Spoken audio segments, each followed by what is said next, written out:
What I make you? Good? You're not good. You just know how to hide. And we're back. You already know what it is. Jay Williams, Let's Live Life. And we're back. Yes, we got the spectacles on, the bifocals, the get rights. All right, first time I've really done this from my phone, man. So y'all gonna have to excuse me if I don't catch the comments. I like to see how I can put the whole comment on the screen. But as of right now, I can't. I'm gonna let people get in here and then we'll get started. So let me sit back, relax, and just watch y'all pile in. And here shortly we'll get started. Kids are in the pool.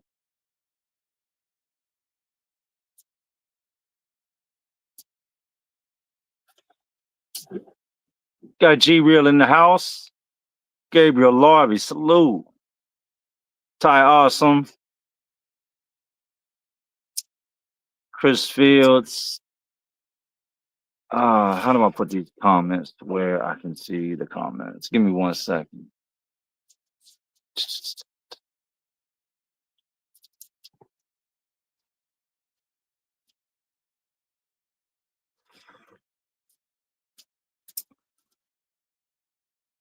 Couple more seconds and then we'll get started. 3, 2, 1, go. Saint, go swim, buddy.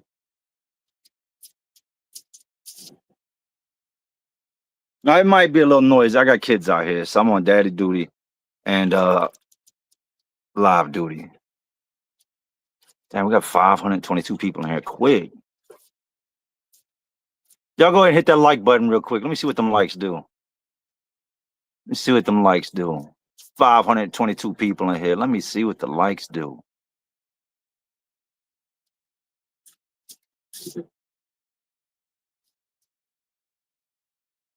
Y'all give me 1 second.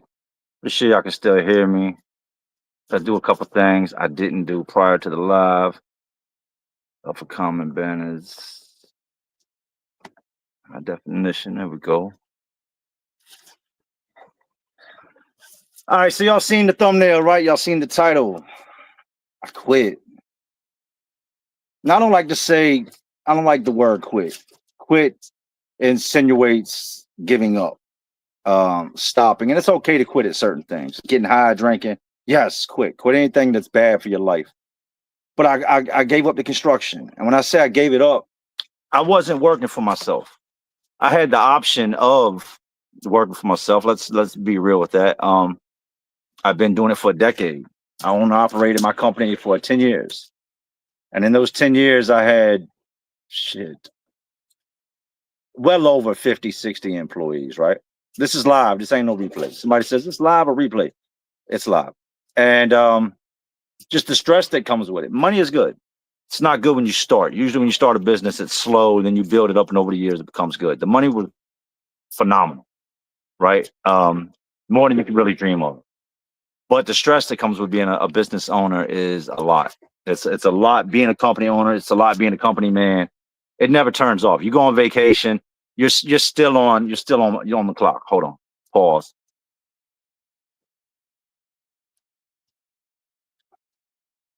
So coming out this time, interest rates in the housing market had gotten to 7%. Now, if you don't know about real estate, flipping houses, selling houses, buying houses, 7% is a lot. You're talking about a market that we're used to being, roughly 3.55%, which is still getting up there, right? But when I came out, the interest rates were fluctuating between 6.8 and 7%. So that made the construction business, as far as flipping houses, real iffy. Why does my face look swollen? It's the lighting. Real iffy, right? If you're going to buy a house, you're paying more for it. If you're selling a house, they're taking more for it. So it messes up the real estate market. Well, not only that, I've never had a problem with getting work. The problem was getting the guys to do the work. Now, I would try to hire within the inner circle. That's a bad idea, right? Because in doing that, a lot of the guys I knew, they were ex-cons, they were recovering addicts or addicts in hiding. and it just went bad for business, right?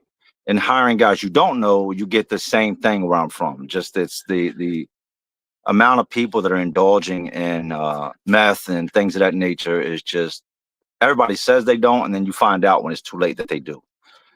So I opted out of I said, you know what? I'm not going back to work for myself. I don't want it. So I'm gonna go to work for somebody, right? Somebody else that flips houses, take my weekly check. I'm good at what I do. It won't be hard to find a job. Let them deal with the stress. I can go home and cut it off. And that's what I did. So since January, I've been back into flipping houses, right? Nonstop. Built a lot of additions, decks, complete remodels, you name it, we did it. I knew that something had to give. I couldn't do that and do this. The 3 videos I did post in the past week and a half were days that I was off.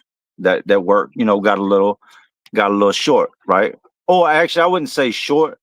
Boss hit me up and said, "Hey, we ain't got a lot today. You can come in if you want, or you take the day off." I opted to take the day off.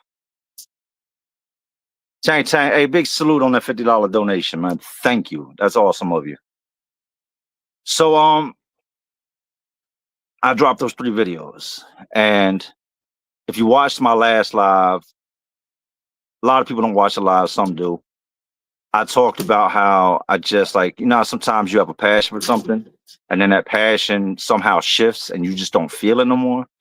That's where I was at with YouTube. It wasn't a lack of stories. Like, I've got 3 books full of stuff that I sat down and wrote, talking to guys, and things I seen, witnessed, went through on this last little bit, right? 3 books. That's years of content. I had guys pulling up chairs, one after the other, that wanted to tell their story once they realized that I was this YouTube guy, right? A lot of guys knew, but when the guys, it really got out, a lot of these guys been locked up a long time. Some of these guys ain't never even watched YouTube. But once they found out what it was about, and it wasn't no 60 days in type thing or nothing like that, guys started pulling up, which it's the gift and the curse. I'm cursed that I'm locked up again, but it's the gift that so many guys want to tell their story and share their story. So I documented all that, right? So I just been sitting on that, sitting. Well, with working, I'm up every morning 5 something. I'm pulling out the driveway 5:45, get to the job 6:30, 6:45, start at 7, off at 3. Hour long drive home. By the time you get home after that hour drive, you're kind of jet lagged and you're tired. Hazel Hero, hey, thank you and salute, man.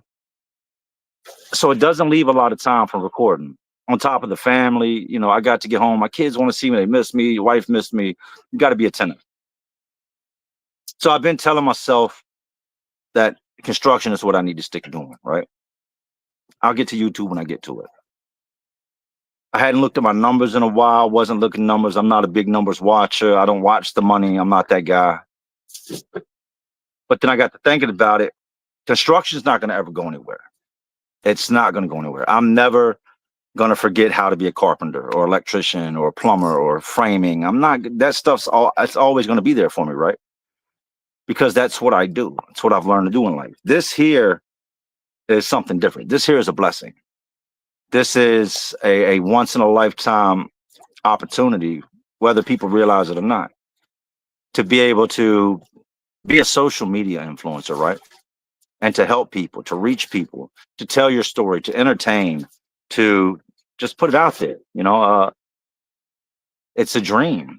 And I've been living that dream for 5 years. I've been on YouTube since January 20th of 2020 is when I started doing this. And it took off rather quick, and it continues to grow, right? Especially when I post. So I came to a point in my head where it was like, I'm not feeling YouTube. So I'm just going to keep grinding out this construction. It's guaranteed money. I made good money. Even working for somebody else, I made good money. But it wasn't fulfilling. It wasn't fulfilling, not like this. So 10, 11 days ago, I would drop the first video that I had dropped in, I think, about 2 months. And I edited the video, uploaded the video. And I had been kind of staying out the comments, right? Just because I knew what was going to be in the comments.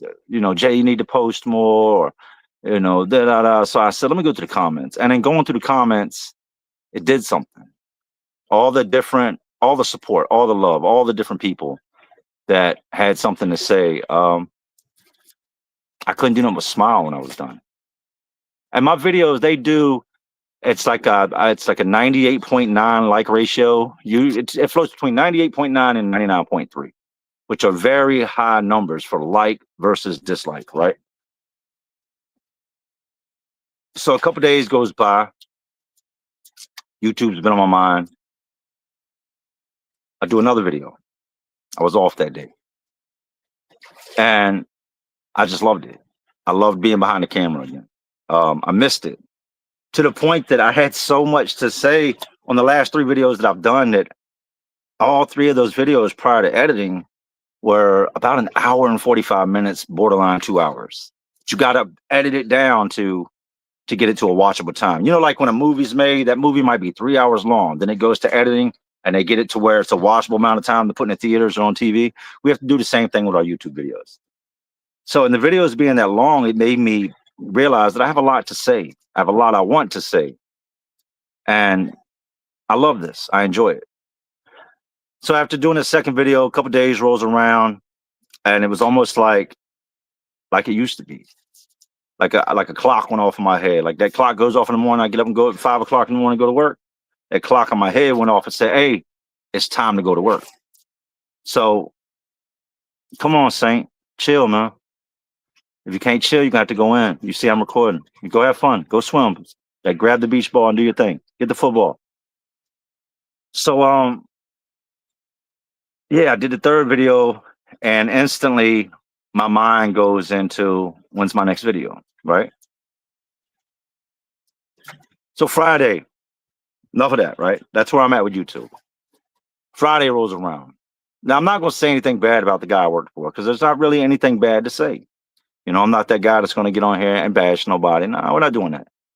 But Friday rolls around and the guy that I was working for, he has his moments. Very good guy. But I think at being almost 60 years old, that doing construction and flipping houses and just doing it his whole life, it's gotten the best of him. It can be stressful. It can get you out of pocket, out of character. And it's kind of where he was at. He was very irritated with just the whole flip game in general. So he has a little he has a little episode and he leaves, right? So when he leaves, he takes 99.9% of the tools with him. Now I have no tools to work with, right? And he messages my coworker and says, well, y'all just do the best y'all can do. Get it done. All right. So we're playing games, right? All right, cool. So I had some tools, so I did what I had to do, right? And this is out of character. Usually we've got every tool known to man. This dude has got a truck with the boxes on the side. Like if there's a tool out there, he's got it. But now it's like it's a bad day. We're playing games. So a little bit later, he messages him. And here's the thing about me. If you know me, I don't message. I'm not a big messenger. Like some of my closest friends will message me and it might take me 3-4 days to get back to you. I don't like texting. Just call me. So he messaged my coworker, which is a lifelong friend of mine, a guy I've known 33 years. We've been friends since I was 12, man. And he says, well, y'all, I think I'm done, man. Y'all go ahead and just y'all might want to find some new jobs. Not firing us, just letting us know he's done. Now, in that moment, I don't know if that was the frustration, he was having a bad day, or what was happening. But I saw that comment for what it was, man. It was a blessing. This is what I needed. Because as I've said, I don't know how to quit. I'm not a quitter. You know what I mean? All my scars I carry because I wouldn't stay down or I wouldn't shut up. Like I'm just hard-headed when it comes to knowing when to quit. So my homeboy says, what are you going to do? I said, I'm done. What you mean what I'm going to do? I'm done. My ears work very well. You know what I mean? Like I heard what was said, so I'm good. He's like, well, I mean, what you going to do about work? What I've always done. I'm gonna figure it out. I'm good. So a little while passes. By now we're coming up on about lunchtime, about noon, right? And dude I'm working for, he shows up. What do I owe you for the week, right? Not being shitty, wasn't shitty. And I tell him what tools were around. He starts loading onto the truck. Cool. I had some stuff in the trunk of the car that like material wise, it was his, like a little small crate full of plumbing supplies and some electrical supplies. So I made sure I went ahead and grabbed that up out my trunk. Like, this ain't mine. This is yours. This ain't mine. If I'm leaving today, I'm leaving. Ain't no reason to call me. I'm out. Here's your stuff. So I get it out nicely. And I set it aside so he can grab it. He gives me my check. I said, appreciate it. Right. And he goes and getting in his truck and he's sitting there doing something. And I try to keep things, I try to be a man about things, right? So I go out to his truck, the windows are down, he's getting ready to pull off. And I tell him, I said, look, man, check this out. I don't know if I caused any stress in your life or with your company. No, it's not that. I said, just hear me out. But if I did, I apologize for that. And I want to say thank you for the time, thank you for the opportunity, and take care of yourself, man. I wish you the best. And he said, man, you too. He said, and actually what he said, man, you can work for somebody better than me. Jay, you can make a whole lot more money than what you're making with me. And I said, well, sometimes it's not always about that. Huh? Sometimes it's not always about this person, that person, the money. Sometimes you just, things work best where you're at. And he pulled off, right? By now it's like 12:30, 12:45. So I got this dilemma in my head because I know what's going to happen, right? This is just a bad day. This happens with construction. And like, you'll roll forward to Sunday and it'll be like, hey, look, here's the address, be at this job in the morning. No, we're not doing that, right?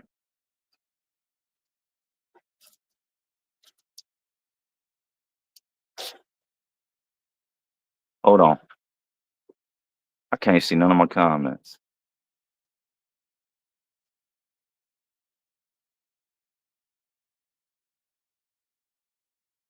I might have to flip this camera here in a second. So I get in my car, I leave. I go take care of my check, and I'm driving, right? Windows down with the AC on. Anybody else drive with the windows down and the AC on? Make that make sense, right? But I'm riding with the windows down, the AC on, and I'm headed home. And I think I realized in that moment, in that drive, that's kind of it's the moment I've been waiting for. This is the moment I've been waiting for. Like, now, not only do I look forward to doing my videos, not only do I now have the time to do my videos, but without me having to say, hey, look, man, I quit, it just fell in my lap. Boom. I had an option. I could have went out right then and there. And I know a lot of people, Not only that, I'm licensed in several different trades. My references, they're crazy. They're crazy. My history speaks for itself when it comes to what we do. Not tooting my horn, I'm just laying it out there like it is, right? So I get home and kids are running around and whatnot. And they're like, you're home early. I said, yeah, I'm home early. Why? Now, do I tell them do I just say, oh, I got off early? Or do I say what they want to hear? And that's that I'm not going back to that job. I'm going to be here with y'all from there on out. So I told them the truth. I said, look, I'm not going back to that job. Huh? Because they know that, that's just what I do. It's what he's always known. They know I'm a YouTuber. They also know that when it comes to construction, that's what I do. What do you mean you're not going back? You quit? I said, I wouldn't say I quit. We don't like to use the word quit. But let's just say I'm not going back to it no more. Okay. Just like that. Okay. So that's what it is. I'm home. Let me check this. KW, good to see you back, bro. It's Bellwood Kev. My email say KW. What up? What up, though? That's my guy, man. Big salute, Kev. So let's move forward, right? So the construction, done. It's done. And I go into my analytics. Now, a lot of people don't like to talk their YouTube numbers. I don't know if it's, I don't know, bad character, bad, whatever you want to call it, whatever the word is. A lot of people don't like to talk YouTube money and what people make on YouTube. I do good with YouTube. I make more than what the average person does. Probably double what the average person would make at a good job doing YouTube. And even in the months that I didn't post my back catalog, the videos I've done in the past, They keep things alive. You know, it's like a musician. Just because your favorite musician's not making music, don't act like he ain't got 6 albums that he's still eating off of. And that's the same situation here. I've gotten so many videos, people are finding me for the first time, and they're going back and they are listening, they're watching. You know, I've got comments from people that work in cubicles that listen, a lot of long form truckers listen, cops, lawyers, doctors, judges. This shit is unreal at times of the caliber of people that listen to me. You know, I've got people in programs, jails that show my videos, right? So there's going to be, even though I'm pumping out new videos, it's not like my videos aren't playing. They're still playing all across the world, and every single day somebody finds me for the first time and goes down the rabbit hole, right? So that continues to generate revenue. That alone will generate more revenue if you've been good at what you do than what the average person makes on YouTube pumping out videos nonstop, right?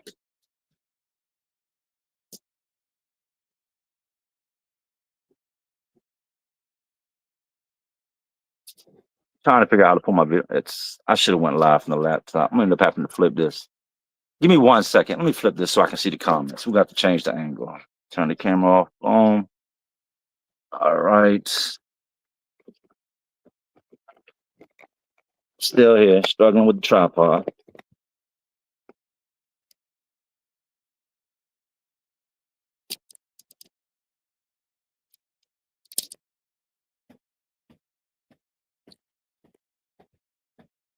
All right, there we go. There we go.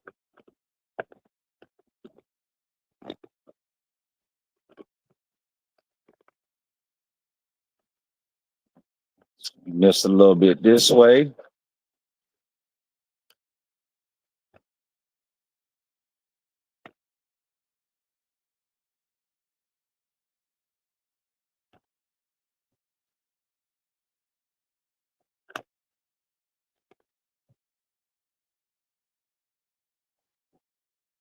All right, almost there. Y'all bear with me.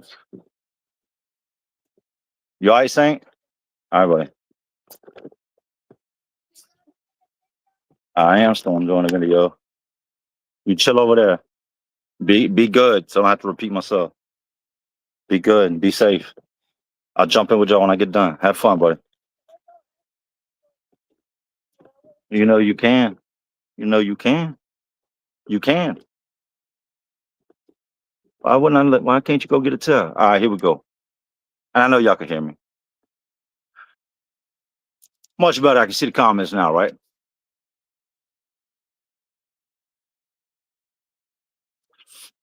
So yeah, that was crazy. So I tell my kids, right? And I've talked to my wife about it, and she's like one of my biggest supporters when it comes to this. Hands down. A lot of people can't say that. I can say that, right? She's like, she sees me coming in from work, dirty, tired, and she's like, "What are you doing? Jay, what are you doing?" And I'm like, "I'm going to work," right? She's like, "No, no, no, no, no, no. Why are you passing up YouTube? This is your bread and butter. This is where you make your money. This is it. This is the dream. Why are you passing it up?" And I'm like, you know what? At the time when she would ask me that, I didn't really. She's like, "If you're not gonna make videos, Jay, just quit. Just stop having people waiting. Just quit." And I'm like, but that's not what this is. I didn't know what it was. But when I told her Friday what happened, she said, "Good, good." She said, "Now go be the boss that you're supposed to be. Go be that big poppy you're supposed to be. Go be the king that you're supposed to be. And more or less build your legacy and stop building someone else's." Damn. And that's why I put that post up the other day that said, if you don't chase your dream, you'll help somebody else pretty much build theirs. True indeed, right? So for the first time in a long time, I just kind of nonchalantly just walked around looking at everything that I've accomplished and really appreciating it, you know, and just letting it sink in. And it was I can't chalk it up to YouTube. I can't chalk it up to construction. What I can chalk it up to is my drive, my determination, and wanting more. and not ever settling for less, right? That's what it boils down to. And I got just such a crazy feeling of just appreciation and pride and gratefulness that it's unreal, right? So I was going to make a video earlier today. That was my plan originally. And I said, you know what? I put that post up. I'll make a video tomorrow and I'll go live today, right?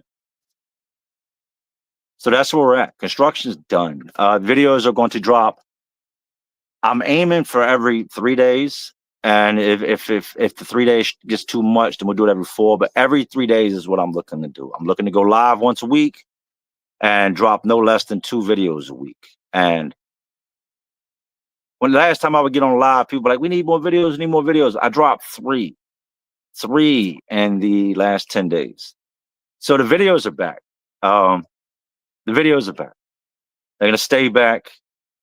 Like I told you, I don't usually watch my numbers. I went and checked out my numbers, right?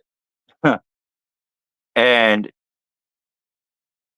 they've doubled and tripled in some areas. The income, the money that I make from YouTube doubled, instantly doubled off the couple videos I dropped, right?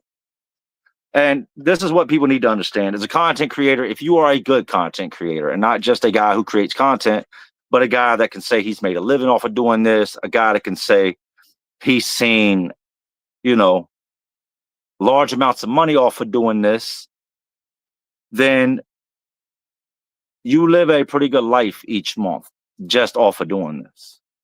But if you want to live a better life, a great life, there's something out there you want to go get, you know, whether it be a car, this or that, a solid month of grinding on YouTube can make that happen. And that's a fact. That's a fact. I remember that there was a point in 22 at one point where I was putting out 2 to 3 videos a week. And this is just, I mean, why sugarcoat it? My average check in a month would be 40 grand. 40 grand a month. And that was average. That wasn't the highest check. That was just an average month was 40 grand. Then as I started to slow down with it, that's when I seen that it just dropped to 30 grand. It dropped to 25 grand, 20 grand. But it's always stayed pretty much at a consistent range where you can live a good life. So with all that being said, I wasn't trying to clickbait nobody with the title, nothing like that. But that's what it is. No more construction, full time with the YouTube. Videos are back. They're not going anywhere. You're not gonna have to worry about, oh, he posted 3 videos and he's not posting like he said he's gonna do. No, this is now my job. It's a job that I've always enjoyed, but it's also a job that I've always been very scared. There's no other way to put it. I've always been very scared of putting first. I'm just so used to having so many different eggs in my basket. I was always taught, right? Even as a juvenile, as a young and a teenager, when I hustled, I never just hustled one thing.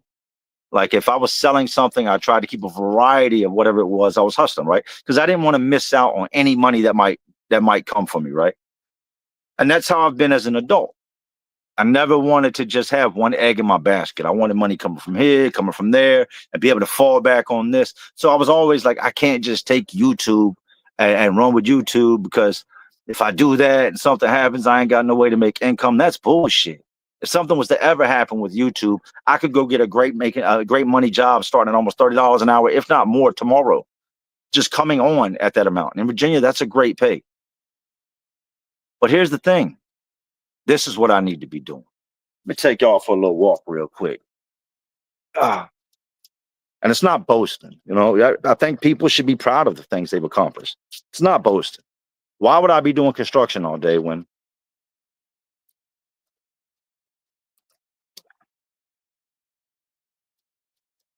this is what I should be doing?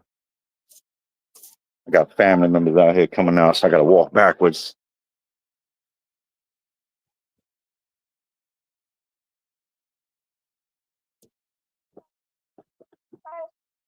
This is what I should be doing. Explain to me why I would be crawling beneath the house in insulation, in mud, bugs, spiders, snakes, poop, all the things that comes with that. Hey, happy birthday, Sarah King, and man, big salute. Thanks for commenting. When I can be right here in the comfort of my home, living the American dream, living the American dream. So let me get into some of the comments real quick, man.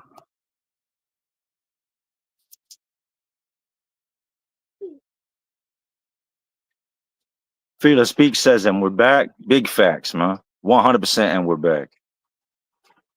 Shane Graham said, you have a gift. The best thing to do with a gift is to share it with others. I agree with that. I was looking for something to say on top of that, but I agree with that. I agree with that.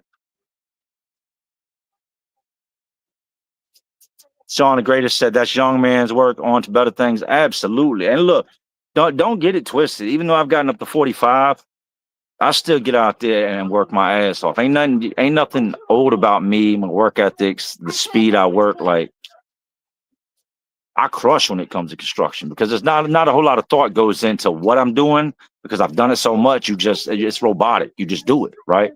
So where some guys stand around trying to figure out how to do something, I've already moved past it because I don't have to think on how to do that. I know how to do that, right? So yeah, absolutely on to the next thing.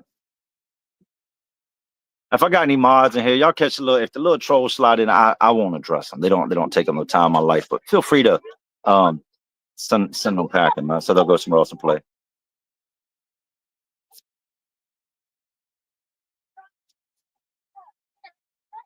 Victor Alley said, hell yeah, man, be smart and invest half of that YouTube money and you can still live very comfortably. Facts, big facts. Well, people think there's that all the money's yours. It's not. There's a shit called taxes. And with the taxes, you have to pay them. There's no way around it. It's when I was getting them $40,000 checks, that $40,000 wasn't mine. A big chunk of it was, but a big chunk of that goes to Uncle Sam. Cujo 340 said, been watched for years and I rarely catch a live. Salute, bro. Thank you, Cujo.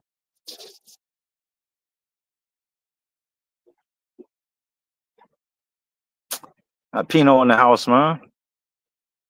Pino, so glad you're free and living your best life, brother. Hey, thank you, Pino, and big salute to you, man. Glad to see you killing it. You know, I was talking to somebody. I was talking to Plug from the YouTube streets, right? Shout out to the YouTube streets, all the guys over there. And he said he had me as comeback channel of the year. And I said, that's flattering and all, man, but I'm not the comeback channel of the year. And he said, nah, who would you give it to? I said, who would I give it to? Pino. I said, Pino, with all the adversity, everything that man went through, he continued to pump those videos out, continued to do what he was doing. Even when he was going through some beef with YouTube, he continued to do it. And that man's numbers have tripled. So that award 100% goes to Pino, man.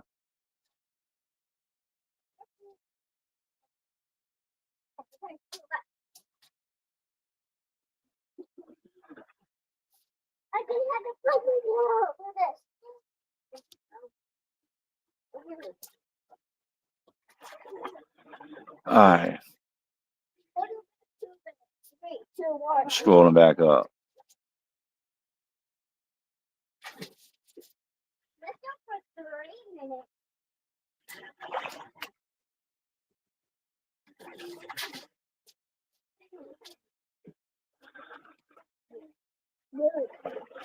Staying out the way, Trey, yo, Jazz, just wanted to meet you, bro, because I've already linked with other YouTubers. You had to go to this. I have to meet you. Well, then Trey, we'll link up. I was talking to a bunch of different people over like decisions I'm about to make and things I'm going to do with the channel. I was talking to Krupp earlier, and just a bunch of different people throughout the day. Shout out to Krupp for the thumbnail too. What up, big Krupp? And interviews is something that I want to get into. I want to go keep the basis of what I do, the storytelling and all that, but I also want to expand. I don't think you should ever just stop doing something that's working and start doing something else. We keep the storytelling, but I also want to do the podcast interviews and not just interview convicts. I want to interview people of all walks of life. So I remember you reaching out to me, Trey. Hit me again and say, hey, this is Trey. We spoke in today's live and let's set it up.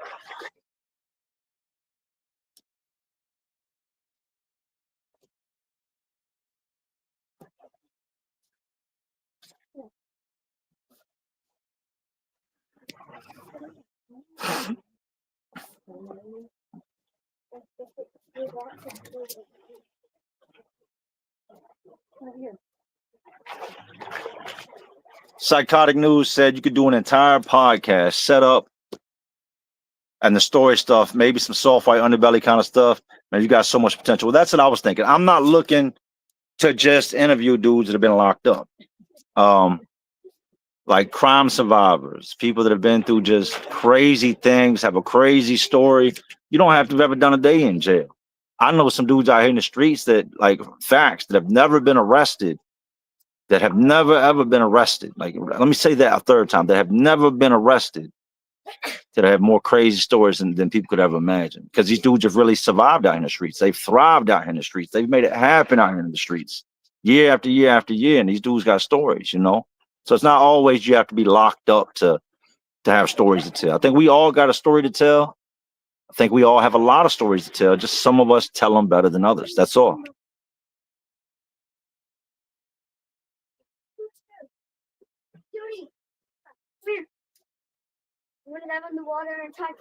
JB said, gonna go check out Pino's new content after this. Always like that dude. Hey, my hat goes off to him. You know, when everybody goes on the bandwagon of smashing, I'll sit back. Whether I like you or don't like you, I'll sit back and listen. You know what I mean? I'm not usually the one that chimes in to tear people down. Doesn't matter. Even if I don't like you, I usually don't chime in to tear you down, right? But I never had no issues with that dude. He's always showed me the utmost respect. So when I seen him going through his hard times, what I look like to jump on the bandwagon and start attacking this man. Like I said, I sit back and I listen, whether I agree or disagree. And to watch him consistently go after what he wanted to do and not let people shut him down, you can't call that nothing but inspiring.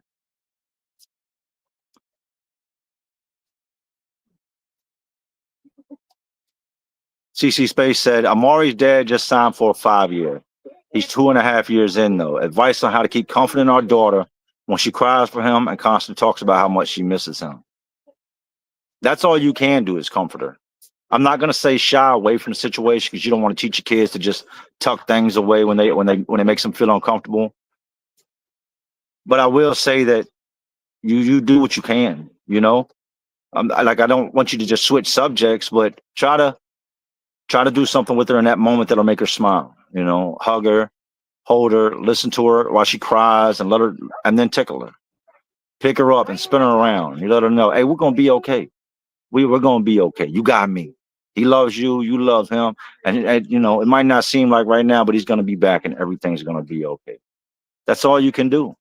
And I know it's easier said than done, but take it from somebody who's been on the other side of that. You know, that's why I didn't like to call home this time. I didn't spend a lot of time on the phone.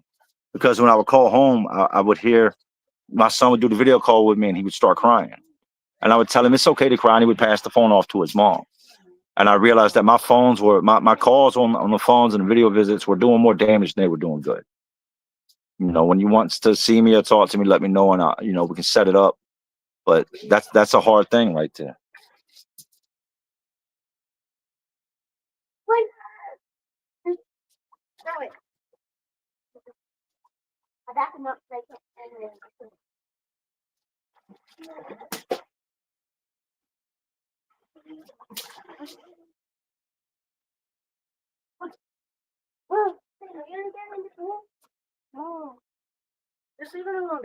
Somebody said, get rid of the hat. Turn your back on the hip hop culture. It's never gotten anyone anywhere good.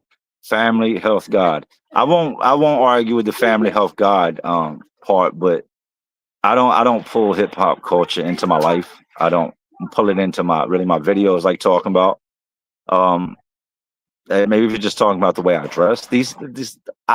Let's get this straight, right? As a man that's bald, like I am a bald man, right? Like facts, right? As a man that is bald, I don't have the options of getting different haircuts and getting this and getting that. Like these are my haircuts, and I have a lot of hats. I like hats.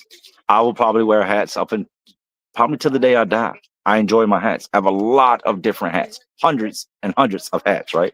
I've got like a ton of hats in there I haven't even put on yet.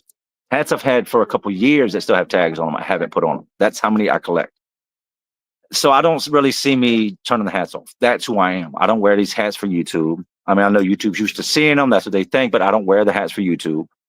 And that's me. I got a message from somebody the other day that said, try to watch the way I talk when I'm on video, and I do that. I've tried to change up the way I talk just to reflect more of my intelligence and not my street persona as I've gotten older, right? But at the end of the day, I am who I am. I am who I am. I don't follow hip hop culture. I'm not out here drilling. I'm not out here bumping drill rap.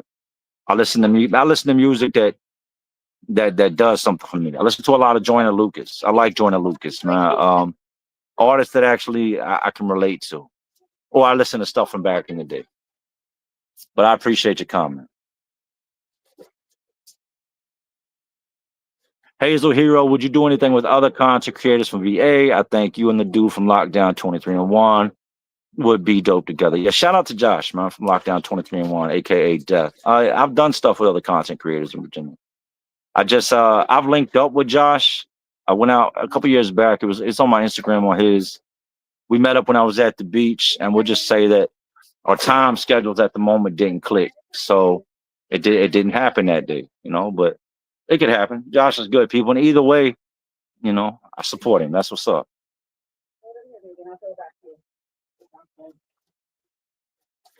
Kylie Madden said, Jay, you look so much like my best friend that passed away. It's nice to see him in your face. Well, I'm sorry for your loss, but I'm glad that I can make you smile in his memory, man.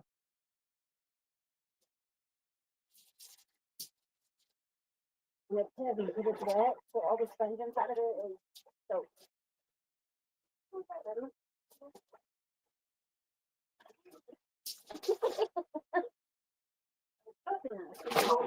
Minutes 273 said, why spend your life working a job when you can spend your life doing what you love? Big facts.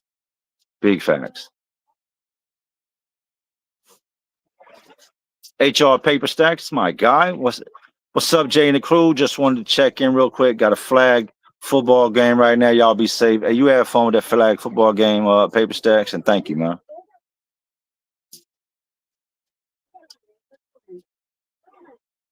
Fighting about everything and it's pointless. Everything is fine. Remy said, what you vaping? This is banana coconut.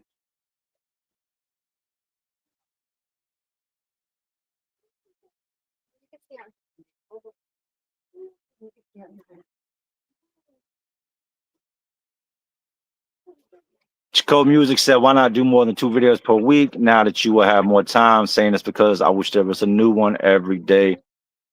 We'll see what happens. I mean, realistically, I'm aiming for 3. That's what I want to do is 3. But just to not mislead anybody or have anybody search for something that's not there, we're going to call it 2.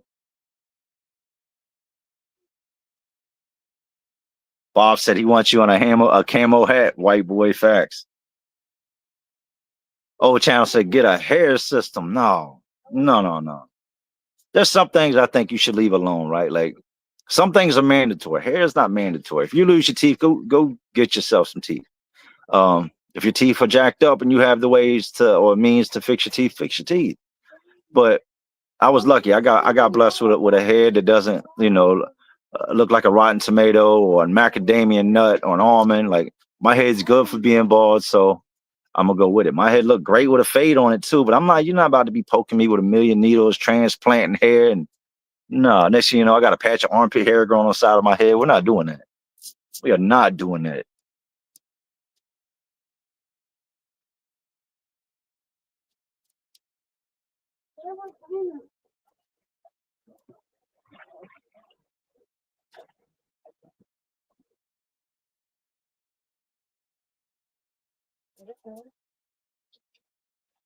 No, this is your shirt? Big salute to James Satley, man, for the gifts, and anybody else who may have gifted here. I didn't catch on to.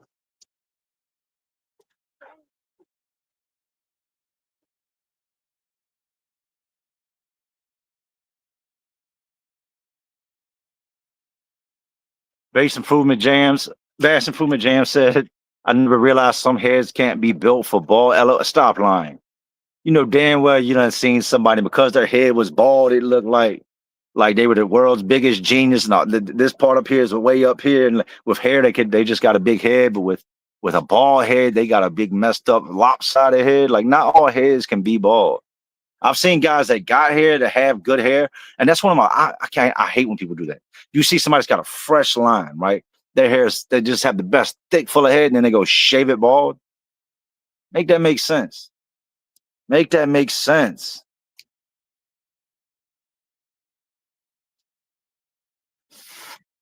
Psychotic news. Do you think prison reform is even possible? Seems like it can't truly happen.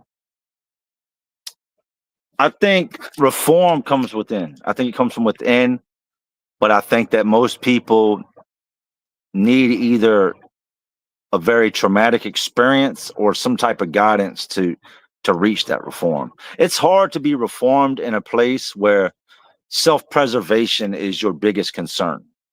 How are you supposed to focus on reforming yourself and becoming a better person when you're constantly dealing with the shit that comes along with being incarcerated? Now, every day in prison is not a bad day.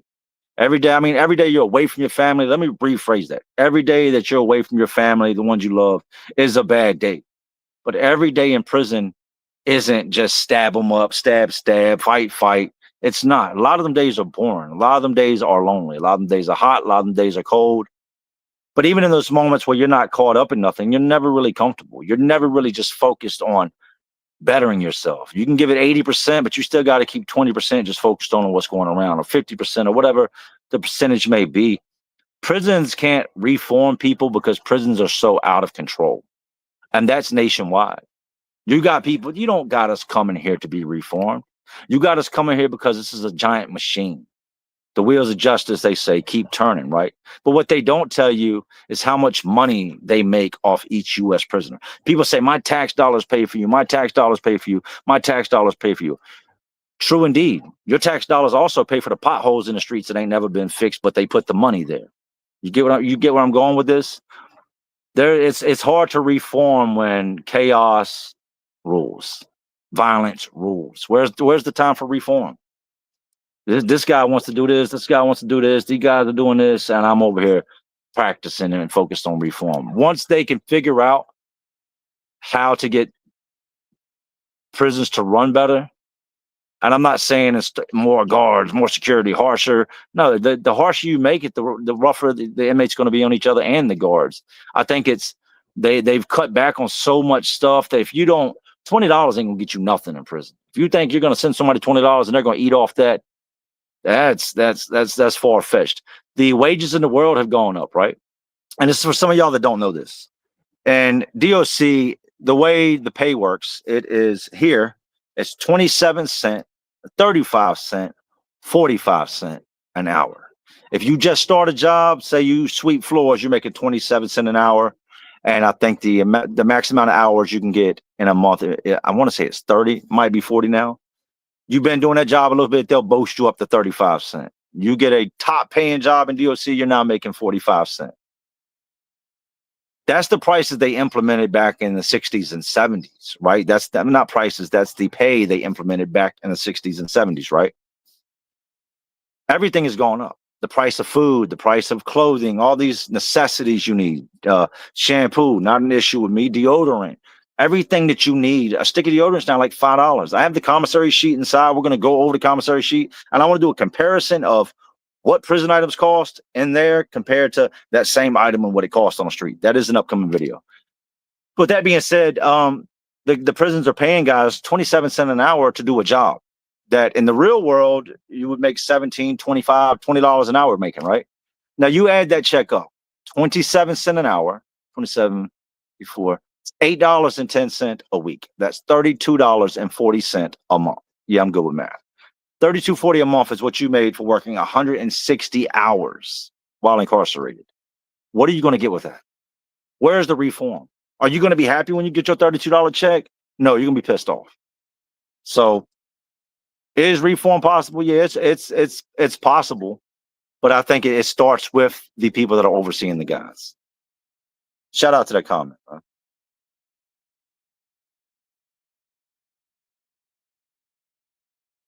Mark, What up, Mark? Yeah, I remember you. Mark Lure.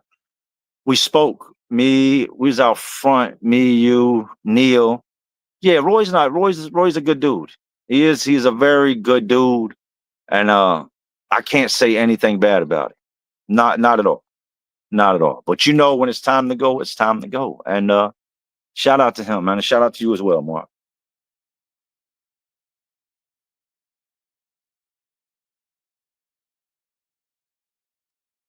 DeAndre TG Conservative Walton said prisons and industrial complex. Also read the 13th Amendment. Facts.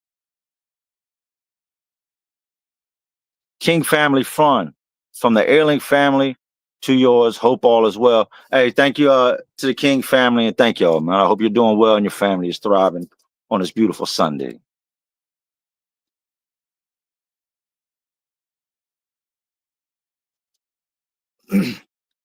BX Killer 17 said, "What's good, fam? Y'all have shebangs. The whole shebang. Stop it. And county down there, best chips ever. Yeah, shebangs rule. Shebangs rule. And for y'all to know, shebangs is a type of chips. Look them up.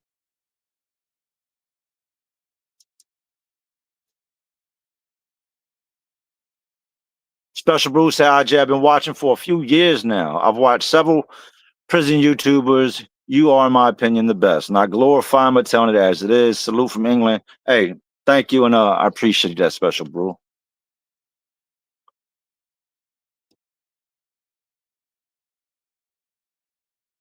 Been subscribed since 2020, says Bankroll Smoke. Love your stories. Keep doing your thing. Thank you. And salute for the comment.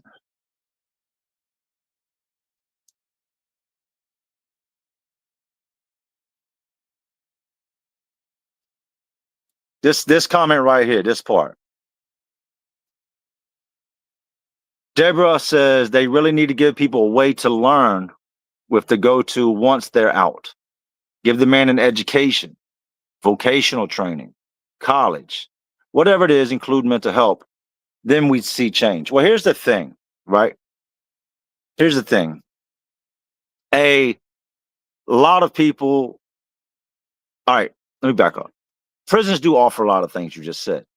I picked up a lot of vocational training. The courses I took were through it's called Southside Community College, right? That would used to come into the prison and we do our classes. Here's what they don't tell you. Here's what they don't tell you. What they don't tell you is that,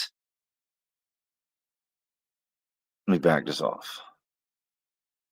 What they don't tell you is that when you come into prison, the waiting list to get into these classes, for most of these classes, if you want to earn a trade, learn a trade, leave out of there with some type of something in your head, a lot of these classes they have a 2 to 3 year wait.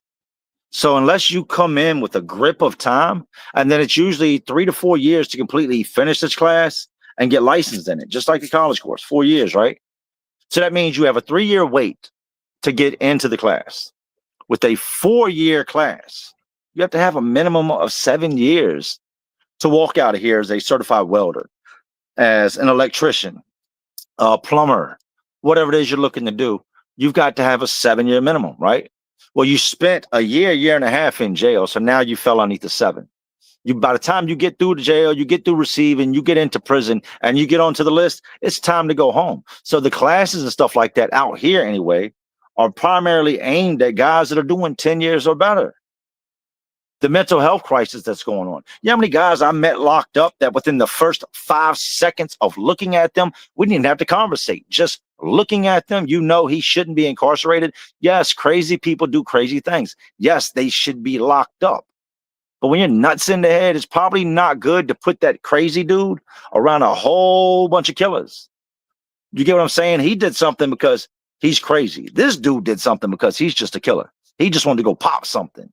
This dude did it because he was hearing voices in his head. This dude did it because he was mad that this happened or this happened, right? This dude did it because his imaginary friend told him to do it. They've really got to buckle down on the mental health crisis. Like really got to buckle down on the mental health crisis. And that'll deal with a lot of the guys that are coming in.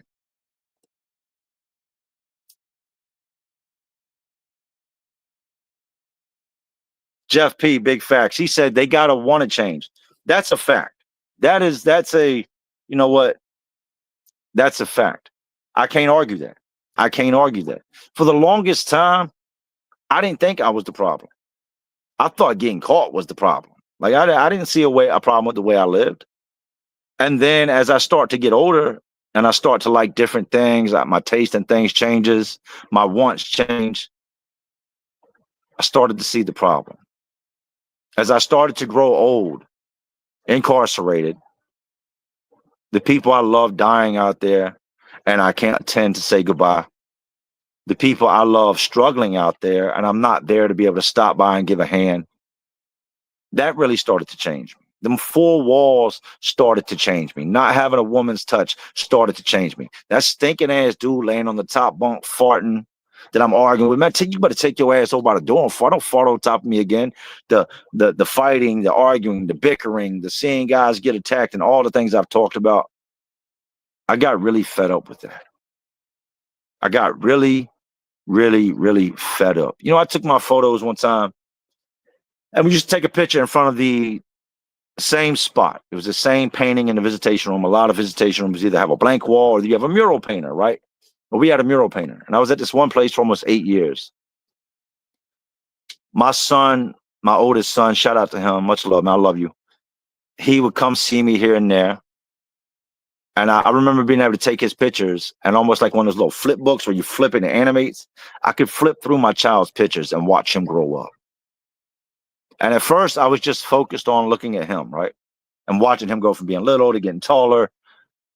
Like he was in diapers when I left. I came home, he had a mustache. But then one day, rather than just looking at him, I started looking at myself. And as I'm flipping these pictures, I'm like, damn, you're getting old, man. You done missed all your 20s, half your 30s. You're set to be released in the next few years. You're getting old. When does this stop? When does this stop? And that for me, that did it. That did it. Was it permanent? No, but I'm not out here committing crimes. I don't run around doing things I shouldn't be doing. I ain't got nothing in my pocket I shouldn't have. Like, I had a lapse of judgment. Definitely 100%, and got myself in trouble. But I lived and I learned. I think that when you go through something, it should either make you worse or make you better. Some things we go through, there's no way around it. It's going to make you worse. Pause.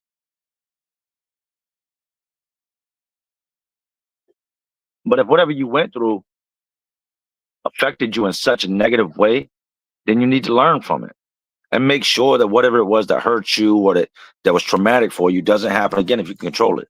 And that's where I'm at with this. There ain't no going back. We're not doing that no more. You know, practice what you preach type stuff, lead by example type stuff. Like, you know, and I apologize for anybody I ever let down. And I mean that. I can look straight forward and say that. I mean that. But in reading the comments, I realized that the love is crazy, man. The support is crazy. A lot of people, they did their best to go at me and attack me when I was going through my things, right? Now, here's the thing. You can paint a picture. You can paint your picture until I come along and pick up my paintbrush. As long as you're painting your picture, people listen to you. They'll believe it. But the people with some common sense aren't going to feed into the bullshit being said. Nah. We've been doing this together too long. You guys know who I am. You know who I'm not. So I'll leave you with that.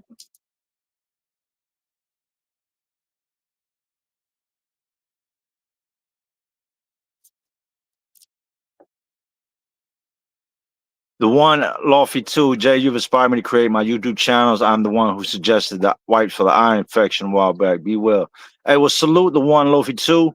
And I hope that you are doing your thing, man. I hope that you're out there killing it. I'm glad I can inspire you. I hope I can inspire others.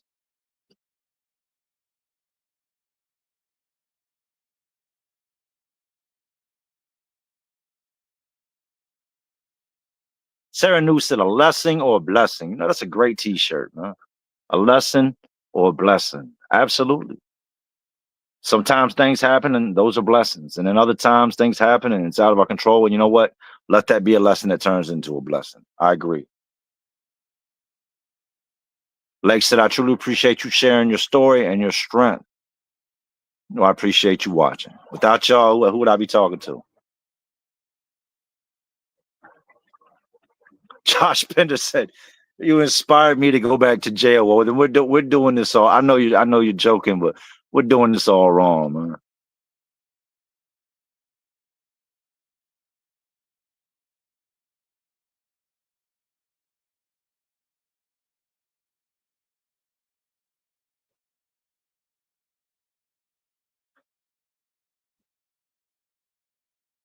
My guy Zebby in here, man.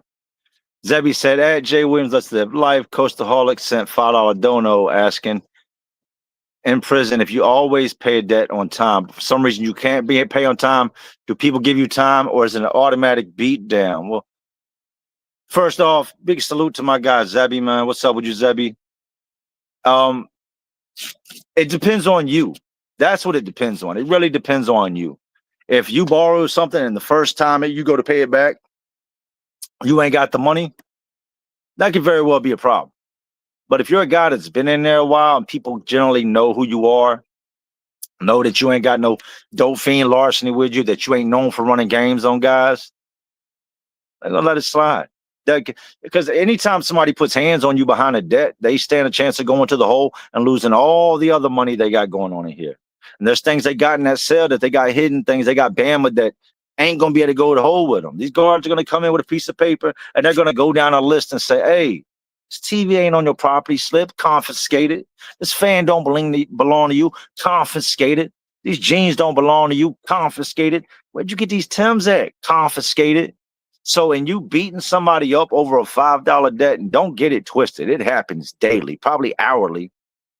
You'll get your point across, but sometimes you stand to lose more. You know, I've seen guys get beat up over. I think one of the stupidest things I've seen somebody get beat up over one time was a stamp. A stamp, and at the time, stamps were 27 cents. A 27 cent stamp, and it wasn't the stamp. It was the way the dude came at dude about the stamp. Well, I'm saying if you want to fight behind a stamp, we got. I don't want to fight. Dude called dude on something. If you want to fight behind a stamp, you're that petty. We can fight, and dude ended up smashing him out. It was never about the stamp. It was about the principle of you saying you were going to pay something back. It wasn't about how much the item cost. It was about the fact that if you let this guy slide with it, everybody else is going to think they can slide with it. But that goes back to what I said. Once people know who you are, and they know, all right, he ain't running game. Like his shit got messed up, and I know for a fact he'll pay me. You're not going to have issues. But if you're borrowing things from somebody that you got to worry about beating you up to begin with, you probably shouldn't be borrowing things. My general rule is go hungry. Don't go borrowing stuff from nobody because things can go wrong. And that guy that would usually let you slide might be having a bad day. He might have called home and heard his girl just doing the absolute most, or might have just gotten some bad news. So you can catch somebody on the bad day and become the whooping boy for whatever's going on. But in my opinion, just don't borrow stuff. Don't borrow stuff. Limit yourself. Self-discipline. I want to know, guys, I can get 48 soups, a couple summer sausages, some pickles, some cheese, and a couple packs of wraps, 2 bags of coffee, spend $50, $60, and I can make that stuff last a couple weeks because I'm not gonna go crazy with it and meal up every night. I'll make my 2 little burritos, a little bowl shot, and I can stretch those soups out. I'm gonna stretch that cheese out. I'm gonna stretch those little sausages out. You know what I mean? Like, and make it last. I was never big on going and borrowing stuff from people. And I also, not to mention, I ran a store box and I had homeboys that ran store boxes. So if I needed something before, I'm gonna go over there to 16-time prison champion gorilla that eats people for breakfast and get something off of him. Nah. No. I'm gonna turn to my homeboy like, hey, what's up? Let me hold a summer sausage till next week. Let me get the cheese off you till next week. I was never big on to go to the store box. A lot of guys that go to the store boxes have no discipline or they have addictions. Guys that have addictions will run back and forth to the store box all day long because, well, this guy's got this and he wants to sell it for $20. So he goes and gets $20 worth of food from the store box. Now the store box is charging him 40 back. So he just paid 40 for a 20. Like, I'm not that guy.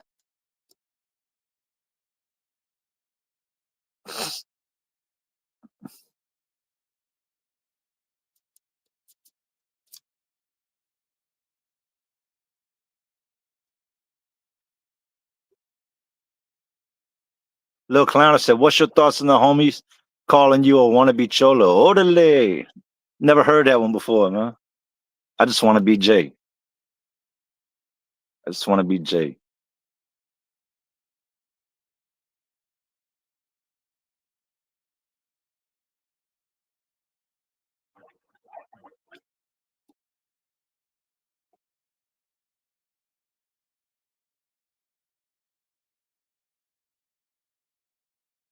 I'm glad y'all showed up, man. We've stayed consistently above 850 this whole entire live, which is those are good numbers.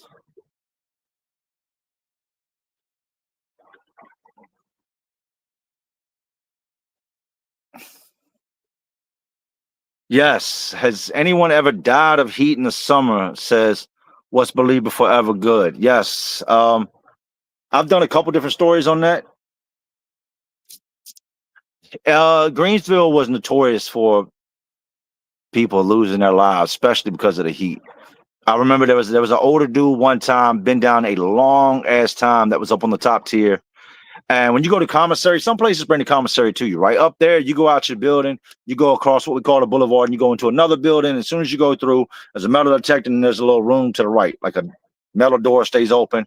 And then there's two holes in the brick where you squat down and hand your stuff out and you put it into your bag, right? Well, I gotten all my stuff up and I'm standing there. I'm talking to a couple dudes, just bullshitting with them outside the building before we go back in.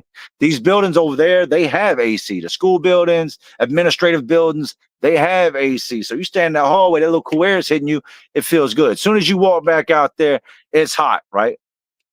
So I'm standing there talking to one of my homeboys and another dude that he knows. And it's an older black guy, heavy set black guy. And I would say this guy was probably in his 60s. And he's sweating.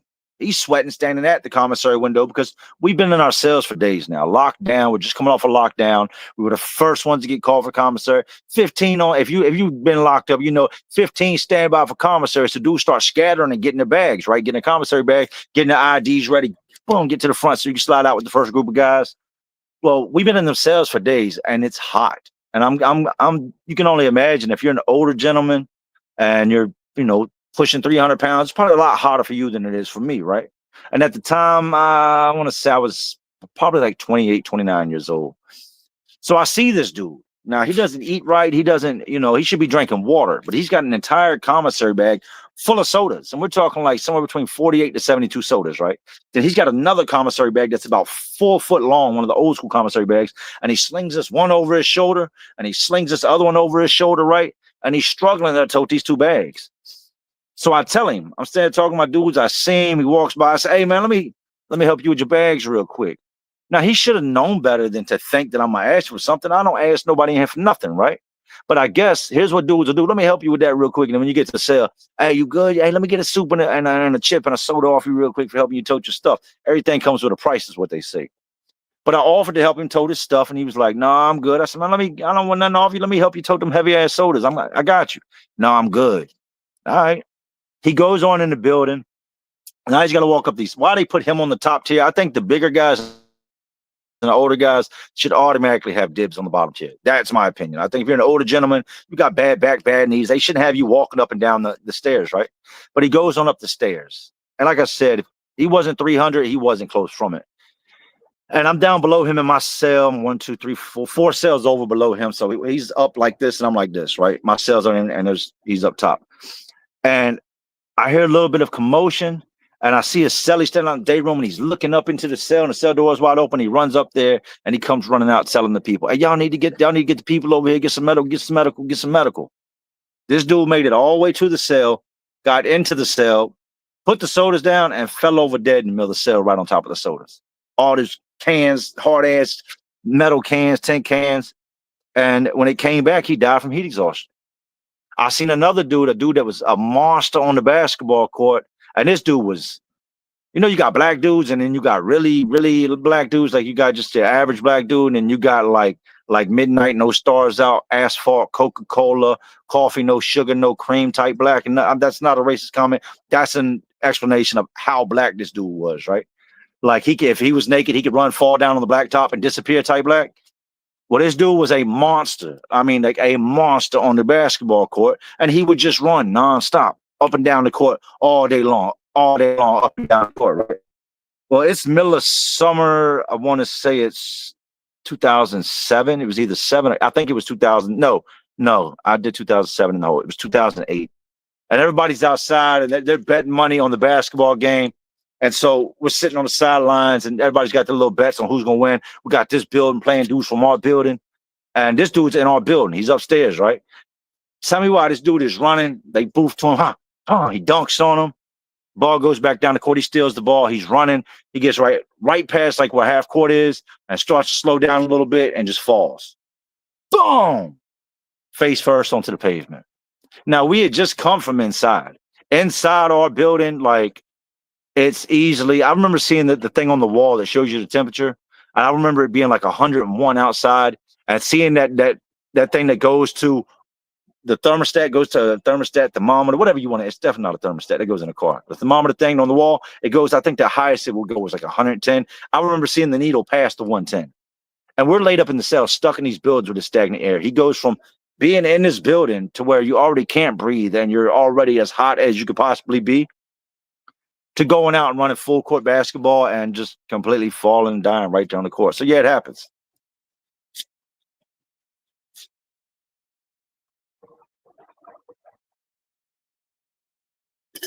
Pause. Water.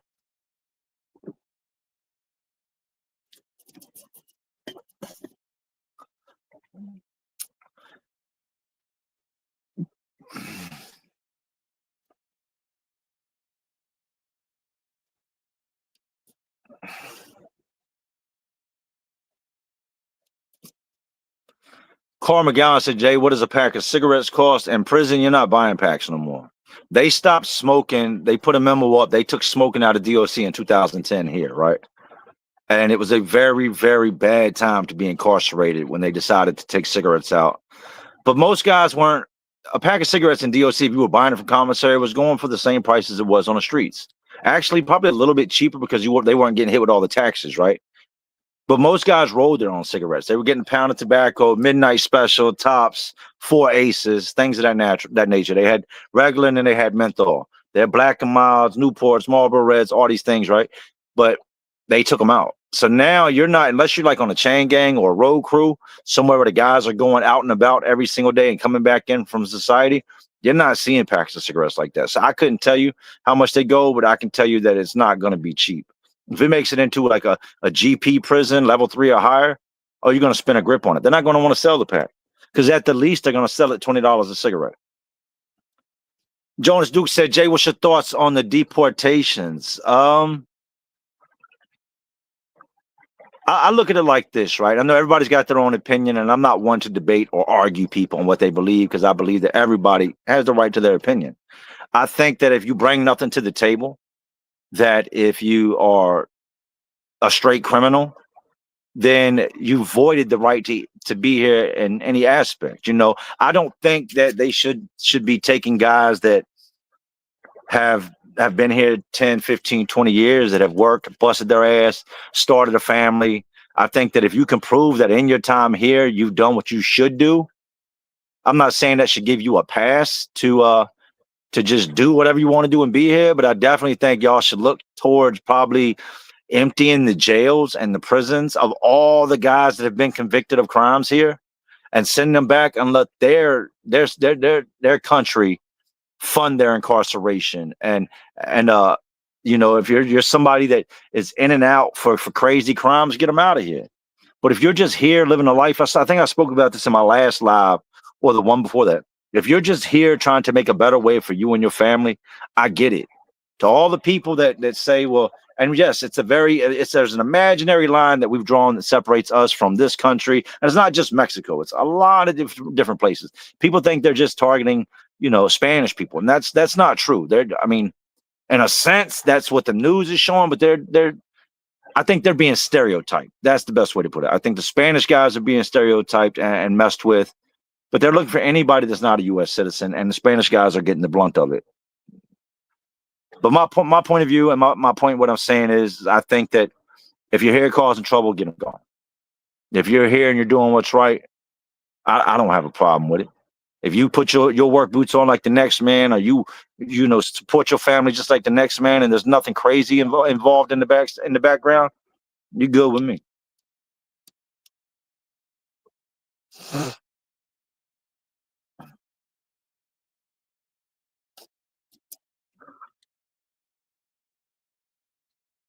Baccarat said, you remember White Chocolate? I do. You seen anyone in prison ball anywhere close to or as good as him? I've seen some of the some of the most amazing and talented people you could ever imagine incarcerated. We had a guy in there by the name of Slim that was a tattoo artist, right? Slim is 6'1", 6'2", average looking white dude. Like you could take him out of prison, put him in a suit, and he would fit in any photo of any Wall Street Journal or put him on any church pamphlet. Like just average ass looking white dude, right? But he was an addict. So he couldn't stay out of prison because his addiction, the dope, he was always chasing, committing crimes. Slim was by far, I would say, top 10 best tattoo artists that I've ever seen. And that's not just prison. That's from the real world to prison. Slim did work that would make the next man want to quit. That's just the best way to put it. The man had a photographic memory. I remember I watched him tattoo numerous homeboys. I learned a lot from watching him. A lot of shading techniques. We run single needles, so I learned a lot of thickening my lines up and just going from dark to light, where to not oversaturate, adding shadows, things of that nature, stuff that a lot of people don't ever care to learn when they're just doing prison tattoos. I did care to learn that. I wanted to be better at anything I ever do. But back to what I'm saying, Slim was next level. So you could ask Slim, for instance, you could say, hey, I want a portrait of Jaws on the side of my neck. With no picture, with no reference, the man's going to sit down and draw something that he has seen before. Doesn't matter if he's seen it yesterday or 30 years ago when he was a kid. He had a photographic memory, making him probably one of the best tattoo artists that I'd ever come across. As far as sports goes, I've met dudes that were that had been signed with the MMA, that had gotten their $100,000 money right up front for signing the contract and then caught themselves in prison. I've caught dudes that were, I've was locked up with a big dude one time that was actually a professional football player that when they would do football in prison, nobody wanted to play against. I've met dudes that had never so much as stepped into a real coliseum or on a real gym floor that you could probably pick up today and drop right into the NBA. Y'all run those likes up, man. Thank you, Dub. Y'all get those likes. I'm gonna give y'all a second to hit those likes while I hit this vape. And yes, don't vape. If you're a child, growing up, anybody, and you see me with this is in about 5 years from now, who knows what this does? I'm gonna grow another eye. My nose is gonna shift over here. I'm gonna start drooping. Like, who knows what this vape is gonna do? But I don't suggest you do it. Y'all hit them likes, man.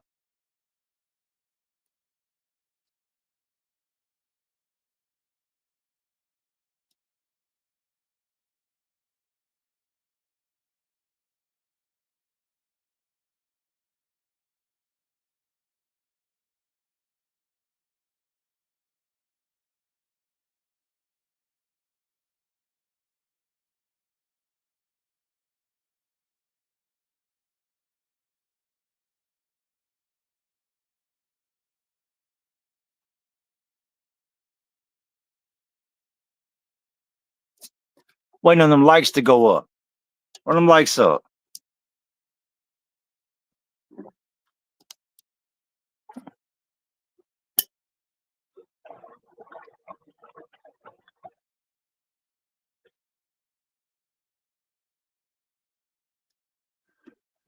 JP856, whatever happened to Big J that was nice with the hands when I was locked up with? He's still locked up. I actually did time with him the last go round. He's Muslim.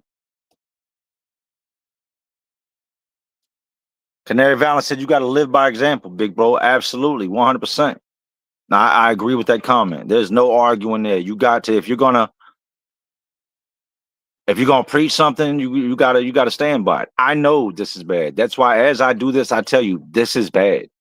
This is bad. This is marketed. You know what this is marketed for? Teenagers and children.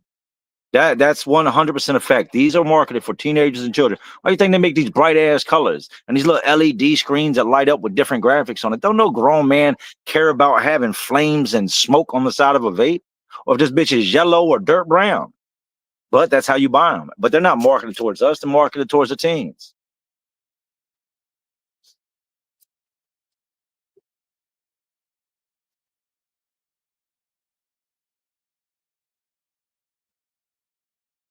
Gavin Free Nut said, Jay, because of you, I'm going to hit up vaping and go to jail. Thank you for the $5 donation, Gavin. And don't do that. I know you're joking, but don't do that. Stay Awake TV said at work, pouring concrete, super hot, listening in the background. Hey, Stay Awake, I salute you. Thank you for what you do. And you're working on Sunday. Get that money, man. Get that money. Thank you for listening.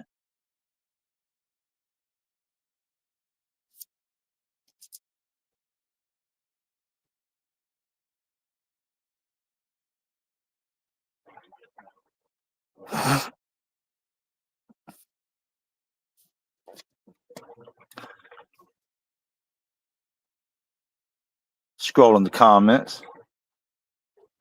Shane Barron just said, Jay, don't stop YouTube, bro. I'm not stopping YouTube. In fact, I'm full time with the YouTube. That's what this whole video is about. Go back and catch it from the beginning. It'll make sense. This whole video was aimed at the fact that I'm not stopping YouTube. It's actually time to do what I do best, man. That's what this is. This is time. It's time to do what I do best.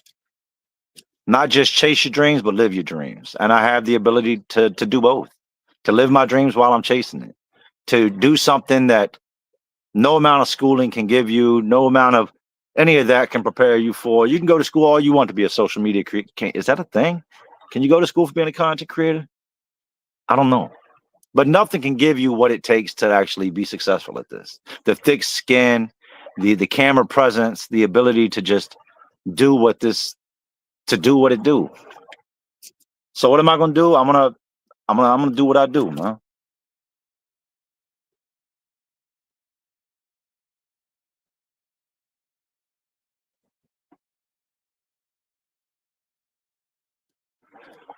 Who would have won a fight between Big E and Big K? Deep Poetic Society said Big K. Big E was a big boy, but Big K was way, way bigger. And when I say bigger, way, way bigger than Big E. And Big E was selective on when he beefed. You know what I mean? He would snap out and get all gorilla. But if there was another gorilla bigger than him, and then he would kind of pipe down a little bit. Big K didn't care about none of that. He didn't care if you were standing there with 15 other gorillas and all of y'all was twice his size. And then this crazy part is there's a good chance that he was gonna run through y'all. So I'm definitely giving it to Big K.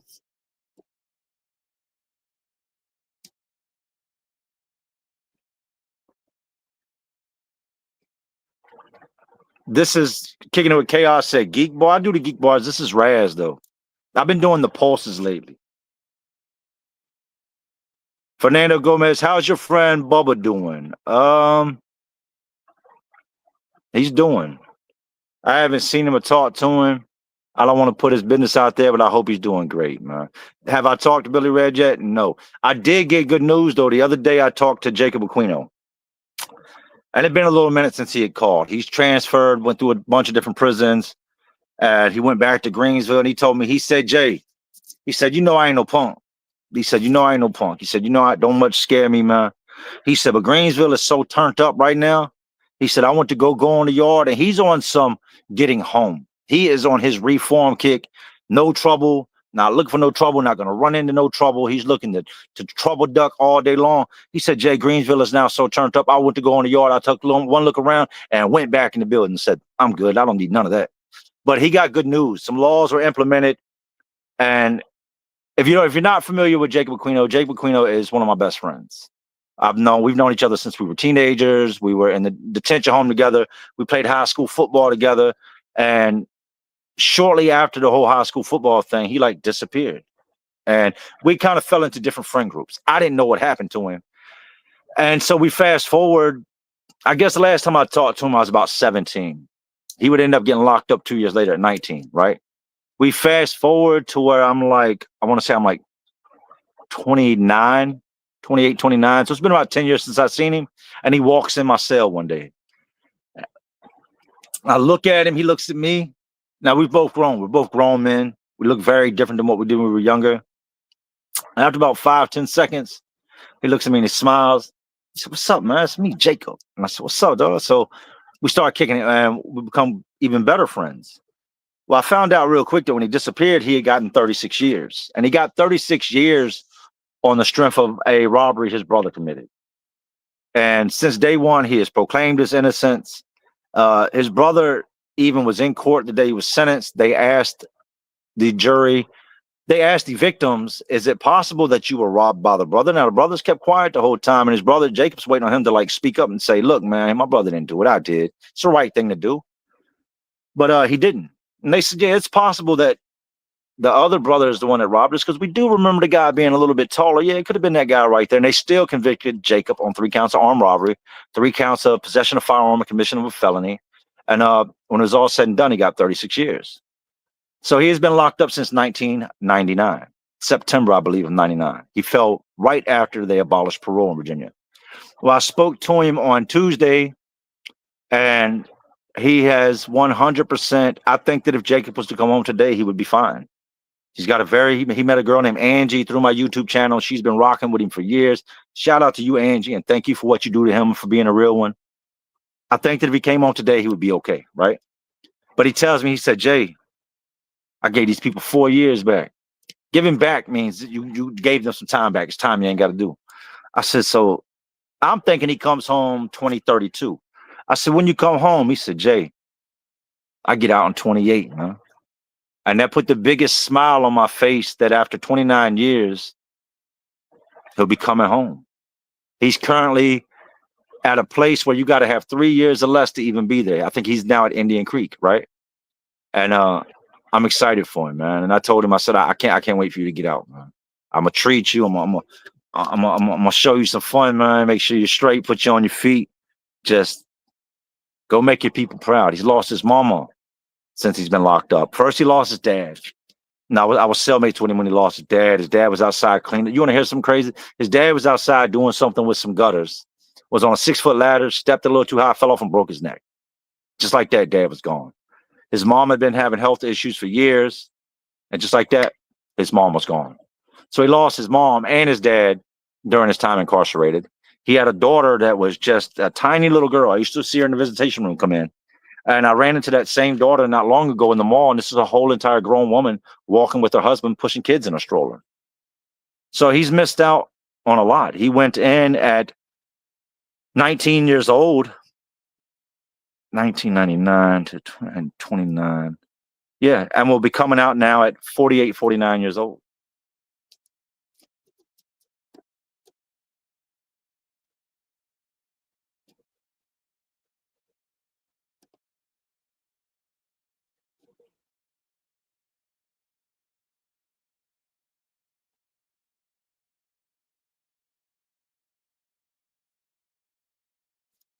Hugo Johnson said, Jay, are 2 soups a fair deal for a BJ?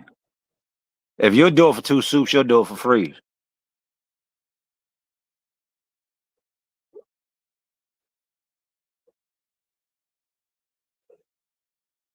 If I miss anybody, man, I'm sorry. The comments move. Y'all see it for what y'all see it on your side. On my side, it's moving like the Matrix. Like as fast as a comment comes up, boom, it flies and it disappears, man.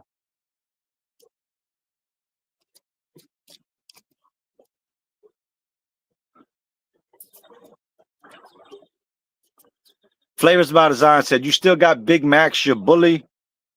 I raised pocket American bullies. No, Max is, I have a good friend out here named Robert Hardy, right? And if you're watching, man, much love to you, Robert. Thank you for always being a stand-up guy and a good friend, right? Robert was, and still is, he's a lifelong friend. And when I would find myself in trouble, I was always known to have a dog. Like, I like dogs more than I like people sometimes. So if I pulled up on you, there was a good chance that I'd have to crack the window a little bit, because if you put your arm in the car, my dog would try to tear it off. And this isn't the bully. This is past dogs I've had. Storm, Magic, Rio, Diamond, you name it. We've had a lot of different pits, right? Robert would take care of my dogs when I would get locked up. And sadly enough, sometimes I go away long enough that my dogs would live out their life and have to be buried. And he has several of my dogs buried where he lives at. Grew up in the same house as a house that his dad raised him, a single dad, 2 sons, raised his sons in. His dad passed away. He inherited the house, right? It's over in the hood off Broad Rock where I used to live. So the whole situation with Max, I love Max, right? Max is a great dog, AKC, ADBA, just these beautiful, beautiful double XL blue bully. Max got into this habit of, and we moved. Let me make that clear. We moved from one house to the next. Max went with us. He got into this habit of using the bathroom in my house. I'm not doing that. We're not doing the pee in the house, the poop in the house. And this is a big, big dog. So when he uses the bathroom, it ain't like, no, go grab a tissue and clean it up. Nah, your ass better get a mop bucket, some arm length gloves, like 2 rolls of paper towels. The dog's, it's going to be a giant, enormous cow shit in the house, right?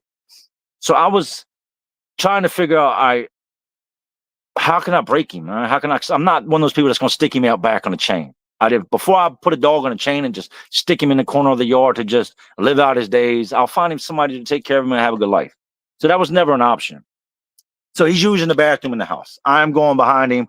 He'll still use the bathroom outside. But then instead of going to the door like he always would, I'm going to use the bathroom right here. So I wake up one morning, and this was the straw. You know how to say the straw that broke the camel's back? I wake up one morning, and a lot of y'all probably had this happen. I wake up, my alarm clock goes off. And you know, your senses kick in as soon as you wake up, your eyes adjust, your smell comes in, your hearing comes in. I wake up, I'm adjusting my eyes. My wife still sleeps, so I don't want to turn the lamp on the nightstand up and want to wake her up. My son was still sleeping with us at the time. He was still scared of the dark, so I don't want to wake him up. I was leaving early for work before they get up. And I smell it. I'm like, man, this dog done shit in the house somewhere. Now we live in a big ass house. This house is the biggest we've had since, but that house was really big too. I think that house is like 2,600 square feet. I wake up, I take like 2 steps, headed to the bathroom, gonna, do the morning routine, deodorant, wash the face, brush your teeth, all that, freshen up, get dressed, go to work. I take 3 steps and I squish. Whoosh. And y'all already know what I stepped in. I'm talking about it was hot, it was warm, it smelled bad, it was all bad. Now we had hardwood floors upstairs. In that moment right there, Max's ass was gone. So now I got to do the hop to the bathroom, right? With and get to the tub. So I'm hopping to the bathroom in the dark, boom, bumping into the dresser, boom, bumping into the bed, discombobulated, just woke up and still hopping. Now it's a good way to get to the bathroom. I get in there and I turn the light on, and I'm a chucker when it comes to stuff. I'm like, it's all bad. Wash my feet. 5 something in the morning, I got to go in there and I got to clean up dog poop. I called Max. He went downstairs now. He done did what he had to do, right? And before you say he was coming to let me know, coming into my room and pooping on the floor or scratching at the bed, making a noise is 2 big differences. Just coming in there and saying, hey, I see you poop, and leaving. If he'd have made any type of noise, I'd have heard him. I'm a light sleeper. So back to Robert. I ended up calling Robert up, and I said, I'm going to swing by and see you. And he had seen Max in the past when I come by, right? And his dog had just passed away. He had his dog for a long time. His dogs live out great lives. He's a great guy. It's just him and his son now. Like his dad raised him and his 2 boys. Well, he's a single dad, and it's just him and his son living in the house. His son's in his late teens. So I come by and I said, I need a favor, man. And he said, what's up? I said, Max has started marking his territory in my house and he's not going to stop. Now, y'all know that once a dog starts something like that, it's almost impossible to break them, especially when they're grown. The only thing you can really do is hope that moving them to another environment will change all that. And Robert said, I don't know, man. That's a big ass dog. I said, he's a good dog, Robert. And Robert, being a good guy he is, he said, yeah, man, I'll take him. So Max is the king of the castle. He don't use the bathroom in Robert's house. None of that. He gets to run. Robert's got a big size yard with woods behind it. Max runs free, and he's the king of the castle, man. He chooses the couch, chooses the bed, and it worked out for the best.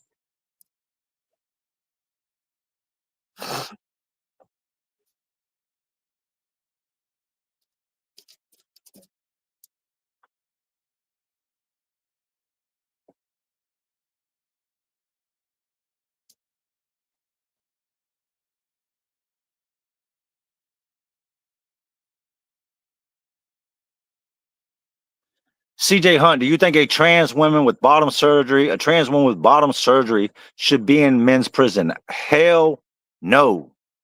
No. No, no, no. By no means necessary. Guys are victimizing other men. So to bring a person in there that has a female anatomy, if you may say, is going to be, you're throwing that person to the sharks. It might be a choice at first, but in due time, it's not going to be a choice no more. You got guys in there that prey on women in the streets, that now prey on men in the penitentiary, and you're going to introduce somebody in there that has Nah. No, I don't think they do. I think that if somebody's had the full surgery to where the meat is gone now, nah. Uh-uh. Nah, you can't put that person in no man's prison. You can't. You can't. You're gonna turn that person into a walking glory hole.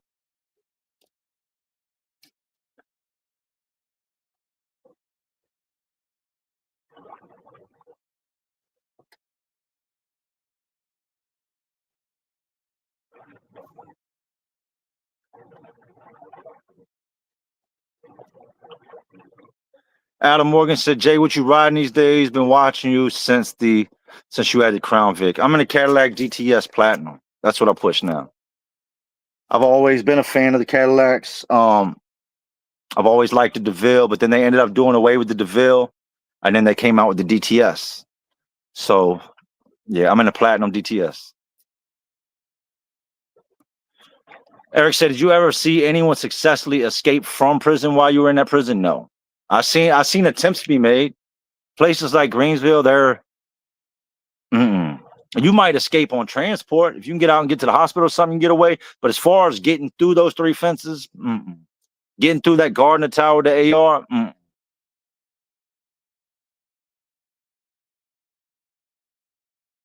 will Billy Red ever make parole if he explains why he said those things to stay with the boy?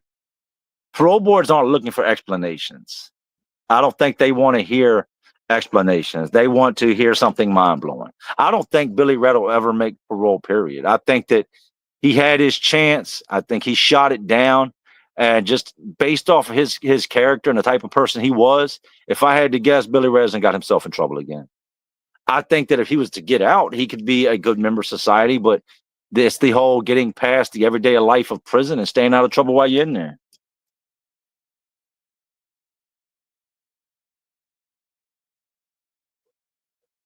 You ever do time with ex cops? No, but I have done time with guys that I've done time with several different dudes whose dads were cops. This last time I was telling Krupp earlier, one of the dudes I featured in a story didn't feature. He was in the story. I'm not going to say his name. Is a good sized ranking gang member. He's got some rank, and his dad is a cop out here. And I didn't believe that, but his last name is so distinct that if you type in this last name, not many things are going to come up across America. I'd never heard a name like this, right? So I typed in the name when I got out, and of course he came up, his crimes came up, and boom, clear as day. What the other guys told me, his dad popped up, and his dad is a cop. But had I ever done time with cops? No. I've done time with a CO before, 2 COs to be exact. That was fun. But the good thing about the one CO we did time with, Davis would give us the ins and outs of the jail. He ended up being in the jail that he used to work for. So he would tell us, look, there's little key tail signs of when things are going to happen, or this morning's when they're going to decide if they do this. And man, fuck these people. Like, that was cool.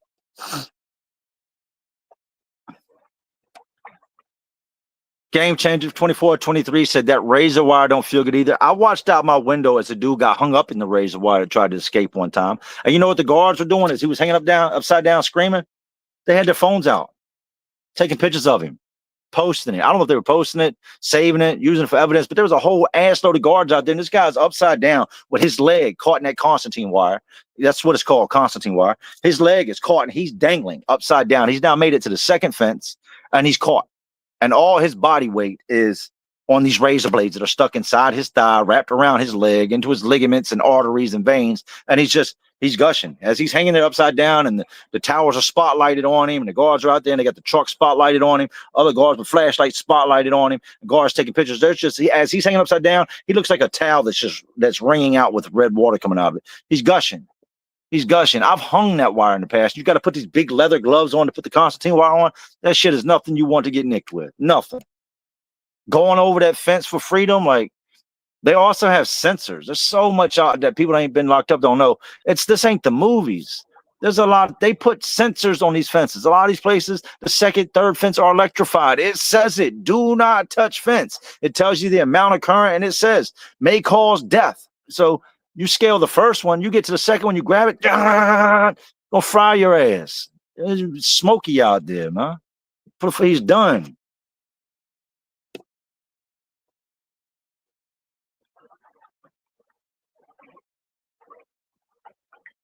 Jeff Peace said, my opinion is the parole boards have made their mind mostly made up by the time the convicts even walk into that room. That's a fact.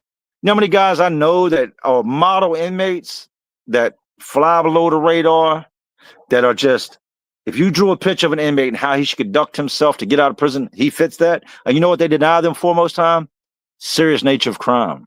Hasn't served enough of his original sentence. You gave the man a life sentence with parole. How much do you want him to serve? And no matter what you do, you can never, they say that releasing you now would diminish the serious nature of the crime, right? You can never change the crime. No matter how much time you do, if you've taken someone's life, you can never give that back. No amount of time in prison is ever going to make it right. But that is the number one reason for guys that should be released that they're denied.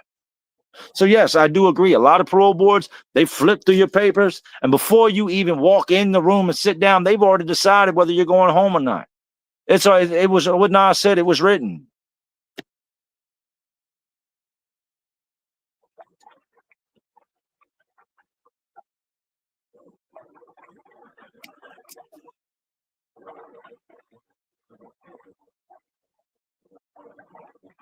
Adam Morgan said Jay needs to be a GTA 6 playable character. Respect. Hey, I love that. I love that. I wouldn't even. Hey, I don't even. I'm not the guy that needs royalties and all off that. Put me in the game. Just make sure you put salute with my YouTube channel on the front of it, and I'm happy.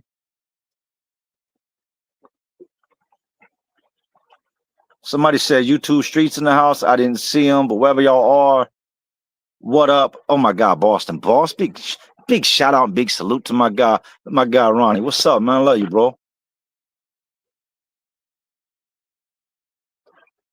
Mike Love, do you miss the construction biz? Well,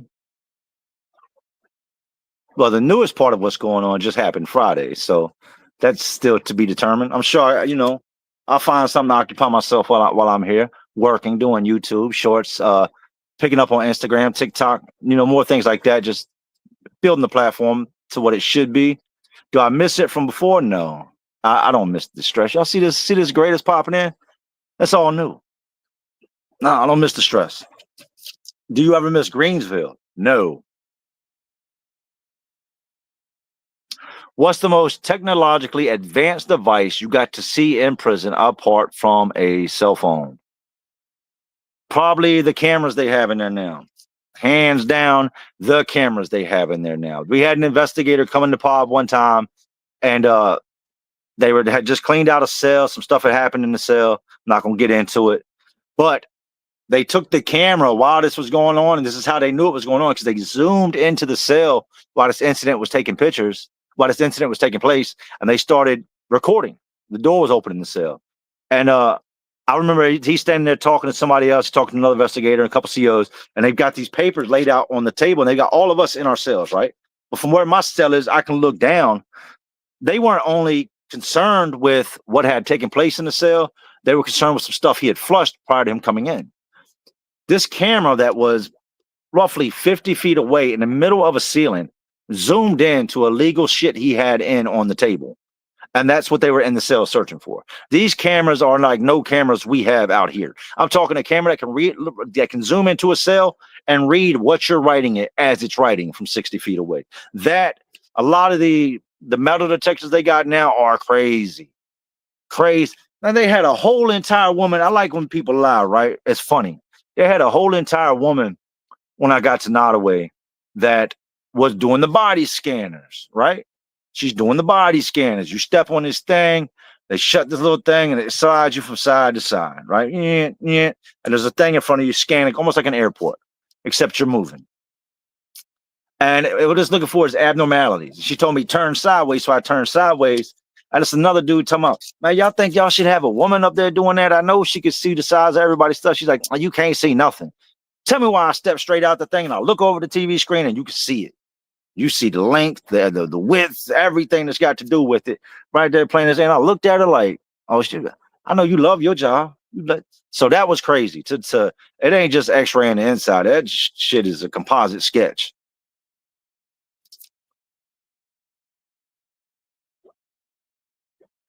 DW and WD, what happened to the mechanic thing? Well, it wasn't going to be, I got the call it and everything, facts.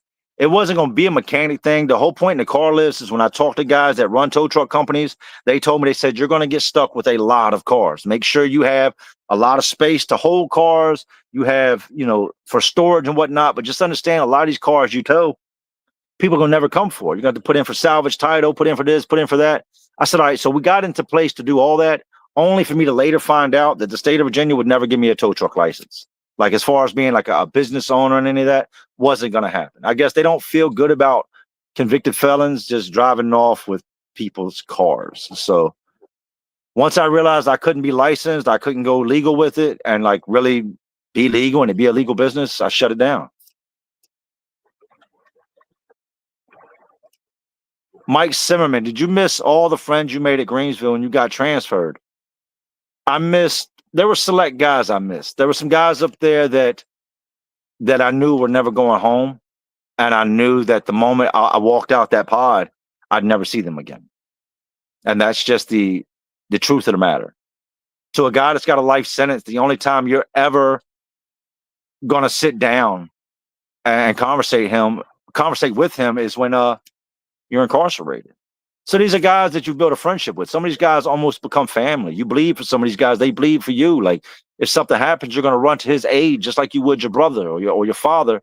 And yeah, it sucks. But we know that's what comes with DOC. You get too close to somebody, and in due time, you're going to be separated and go your own way. You can just hope that one day he gets out and you can link again. But at the same time, it's a double-edged sword. There were guys when I left from there I was glad I would never see again.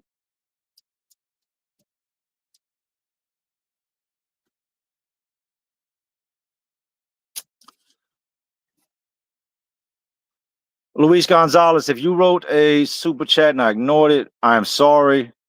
I did not know that you did, and I apologize. Let me go look at something.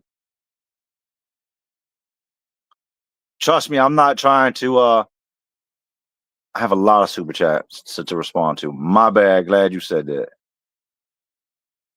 Teflon Don with the $4.99 donation said, all these stories you got, you can write a book if people even still write books, right? Thank you and salute. DeAndre, TJ, Conservative Walton. So you are full-time YouTube now. Absolutely 100%. Thank you. Richard Griffiths, say happy birthday to Sarah. Hey, Sarah, happy birthday. I hope you have a great one and salute.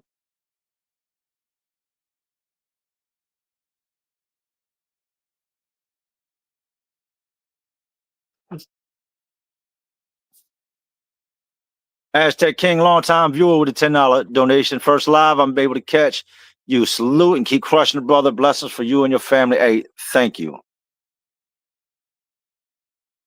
KW said, bro, we need to make hats that say, these are my haircuts. Haha, I love seeing you, homie. Salute. Great idea, man.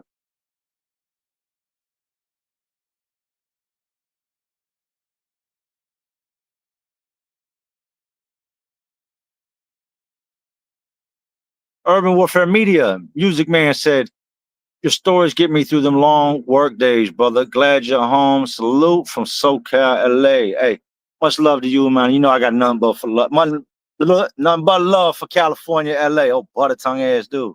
Thank you, man.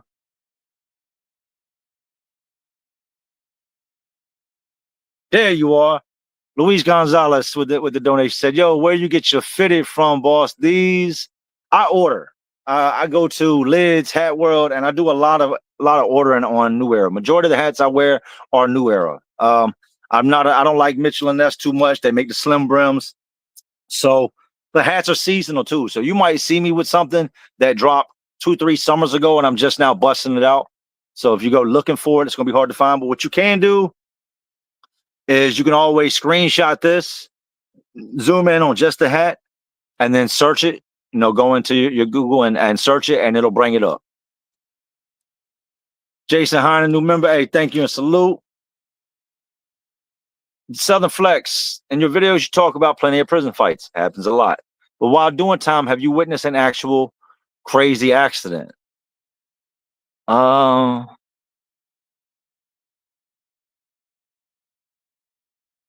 I've seen things that you could call accidents. I know I got shocked. Whether you believe it or not, that's up to you. I got shocked by 440, right? And it's enough to kill you. It's nothing you want to mess with. But let me give you the story. I'm working at Greensville. I'm on the maintenance crew, and we have these thing called tilt skillets. That's where eggs are fried, pancakes are made. Now you got to think, if you're the cook in the kitchen, you're making two pancakes going on a plate on a tray, and you got 1,100 inmates coming in. You're going to need 2,200 pancakes just to feed population. That's just population. That's not including kitchen workers and guys that beat the deuce. And the deuce is when you slide through and you steal another tray, right? That's what they call beating the deuce, getting in line a second time and getting more food. Get caught, your ass get in trouble. But these tilt skillets, it's like a hibachi grill, but it's stainless steel and it tilts. They call it because you can crank it to make it easier to clean and to let the grease run down the front. Well, one of these things goes out, right? And so now they only have one to cook all this food. This thing is used pretty much for every meal. You can also plug it and throw like cauliflower, green beans, add water and boil stuff in this thing.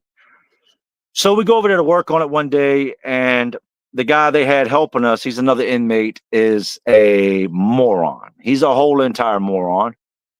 And on this day, I usually keep a hot stick or a voltmeter, right? Just to test and to make sure there's still no current inside this thing. Well, this thing is industrial. It's 440 volts. For anybody that knows electricity, you know that's not some shit you want to play with. I tell him, make sure the power's off. Oh, the power's off. The power's off. You're sure the power's off? I should have checked myself to make sure the power was off. What had happened is a mouse had got up inside the tilt skillet, had got on top of the contact, and his little ass got fried, right? So it messed up the contact. And the contact's the thing that opens and closes to send power to the tilt skillet. What do? I'm sitting there, and maybe I should have known better, right? This goes back to one of those accidents. Maybe I should have known better. But the power's supposed to be off. There's supposed to be no current going to this thing. You're on maintenance. You're supposed to know basic electrical and things of that nature. I go to move this mouse, this fried mouse off this contact, and that's pretty much the last thing I remember was reaching over in that direction. And the next thing I know, I was laying on my back and I was looking up at the chow hall lights, like these, the fluorescent lights inside the ceiling. I'm laying there and I hear humming. Everything is just, my chest is real tight and hurts, and I can't figure out why I'm on the ground. And then I start hearing voices, but the voices sound like they're real far, but coming closer. And then my eyes come into focus, and I look around, and my boss is standing there, and there's other guys standing over top of me. I'm on my back, right? It didn't blow me backwards. It grabbed me. When I reached out and touched it, the electricity literally grabbed onto me. And my boss, Mr. Liggins, shout out to him, had on these, his construction boots. He's a maintenance worker that comes to me outside. He leaned back and knew what he knew. He kicked me. Boom. And when he kicked me, I guess it knocked me back, and I went out for a second. Had he not been there, that'd have been the end of me. Y'all would have never heard about me. I'd have been just another accident in prison.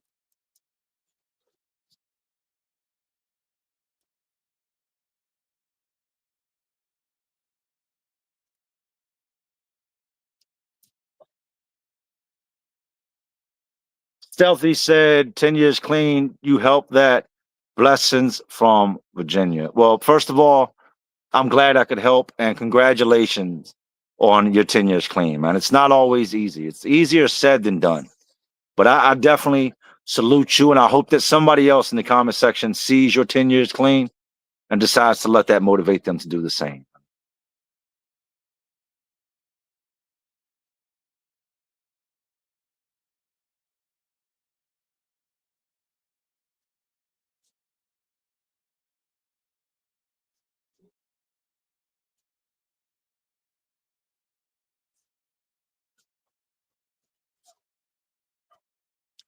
You still talk to Woody, says Kane Loke. I do. Woody and them just bought a house. Salute to Woody. Don't let nobody tell me it can't be done. That man ain't been out of prison 5 years. Did 20 plus years and just bought a house. That I am going to help him remodel. Not doing it for anybody else, but I'll go out and help my homeboy. But yeah, I do still talk to Woody, man. Woody is what you consider a lifelong friend.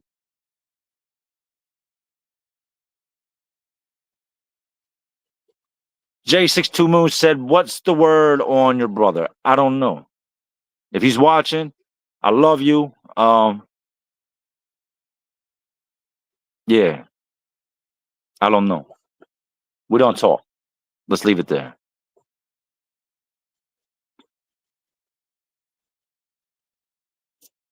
G Tatted Up TV said, finally caught alive. I'm so glad to see you back and better, bro. Philly, we with you, Jay. And you know I got 215 Philly love all day, man. Philly was probably one of my favorite places I've ever been. I love Cali, but you know that summertimes in Philly, man, it just hits different. It just hits different. Kane Loke, is it hot in VA? Yes. It's look at me. Look at me. Yes, it's hot. It's beautiful out here today. Sean never folds. Are there any white Muslims in prison there? Yes. But here's the thing about being a white Muslim in prison out here. Once you become a white Muslim in prison out here, we're not segregated here. Like, kick it with whoever you want. We don't do the same politics as the West Coast, right? More or less, your character is going to determine if you're able to stay on the yard or not. But when you become a white Muslim, for the most part, the average black dude doesn't rock with you. First of all, well, I don't want to say because you're a white dude, but because you're just, I guess, different. And the white dudes, for the most part, aren't really gonna mess with you. Muslims in general are peaceful dudes. They say what's up to everybody. They'll carry a conversation, but the majority of their time is spent with other Muslims. Being a white Muslim in Virginia is primarily frowned on, and inside DOC.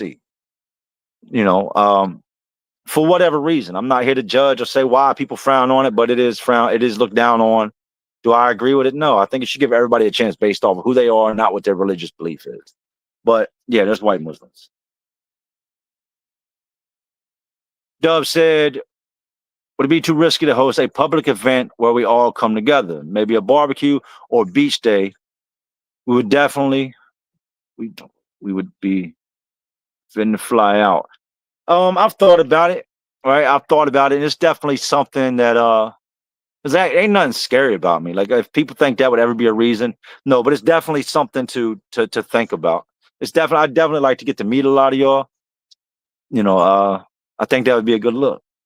Thank you, Doug.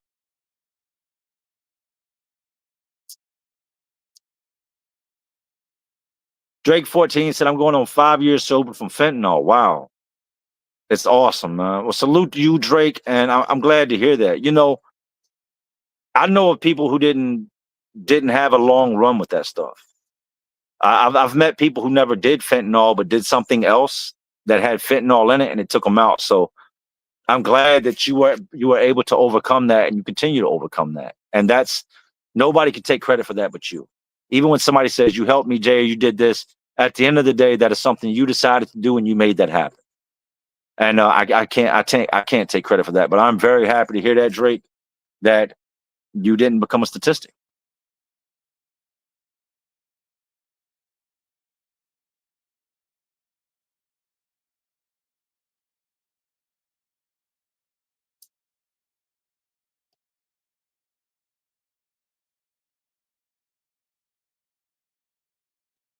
Kane Loke said, you ever come to the West Coast, bro? Yes. We go out there. We haven't been this year, but my wife's family is from New Mexico, Los Lunas, Los Cruces.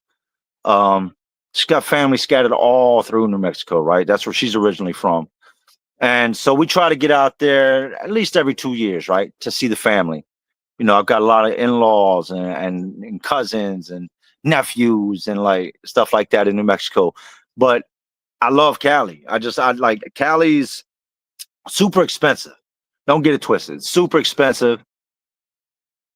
But Cali's just, it's a different feel. So yeah, we make it out there. And I prefer to drive. I like to drive when we go west. I know I could jump on a flight and be there in such hours, but when you got a family, you kind of miss the point of going west.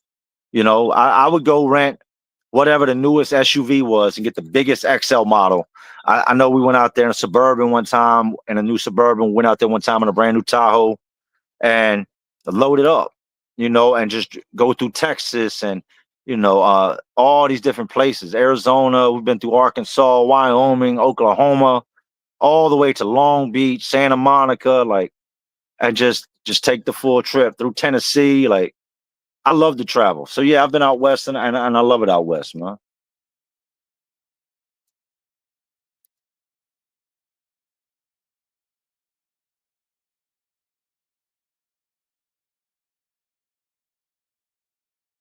Well, look, I'm gonna jump up out of here. I got to get in. I want to get in the pool. I want to spend some time with the family before the day slips away. If you're just now checking in, I'm not quitting YouTube. I'm not going nowhere, man. I'm actually back full time, looking to pump no less than 2 videos a week. Sometimes it's gonna be 3 videos a week, and that's my word. When I say I'm back, I'm back. I'm back. I'm back. I'm back. I love you guys. I've missed you guys. But anyways, these streets, these jails, these prisons, they're all just crazier worlds inside of an already crazy world we live in. And as always, y'all know what I'm doing. Just trying to keep y'all entertained. Oh, you're not entertained? Like always, this is Jay Williams. Let's live life. To all my real ones, and there are some real ones watching. But y'all still watching me. Man, y'all know how we do. Salute.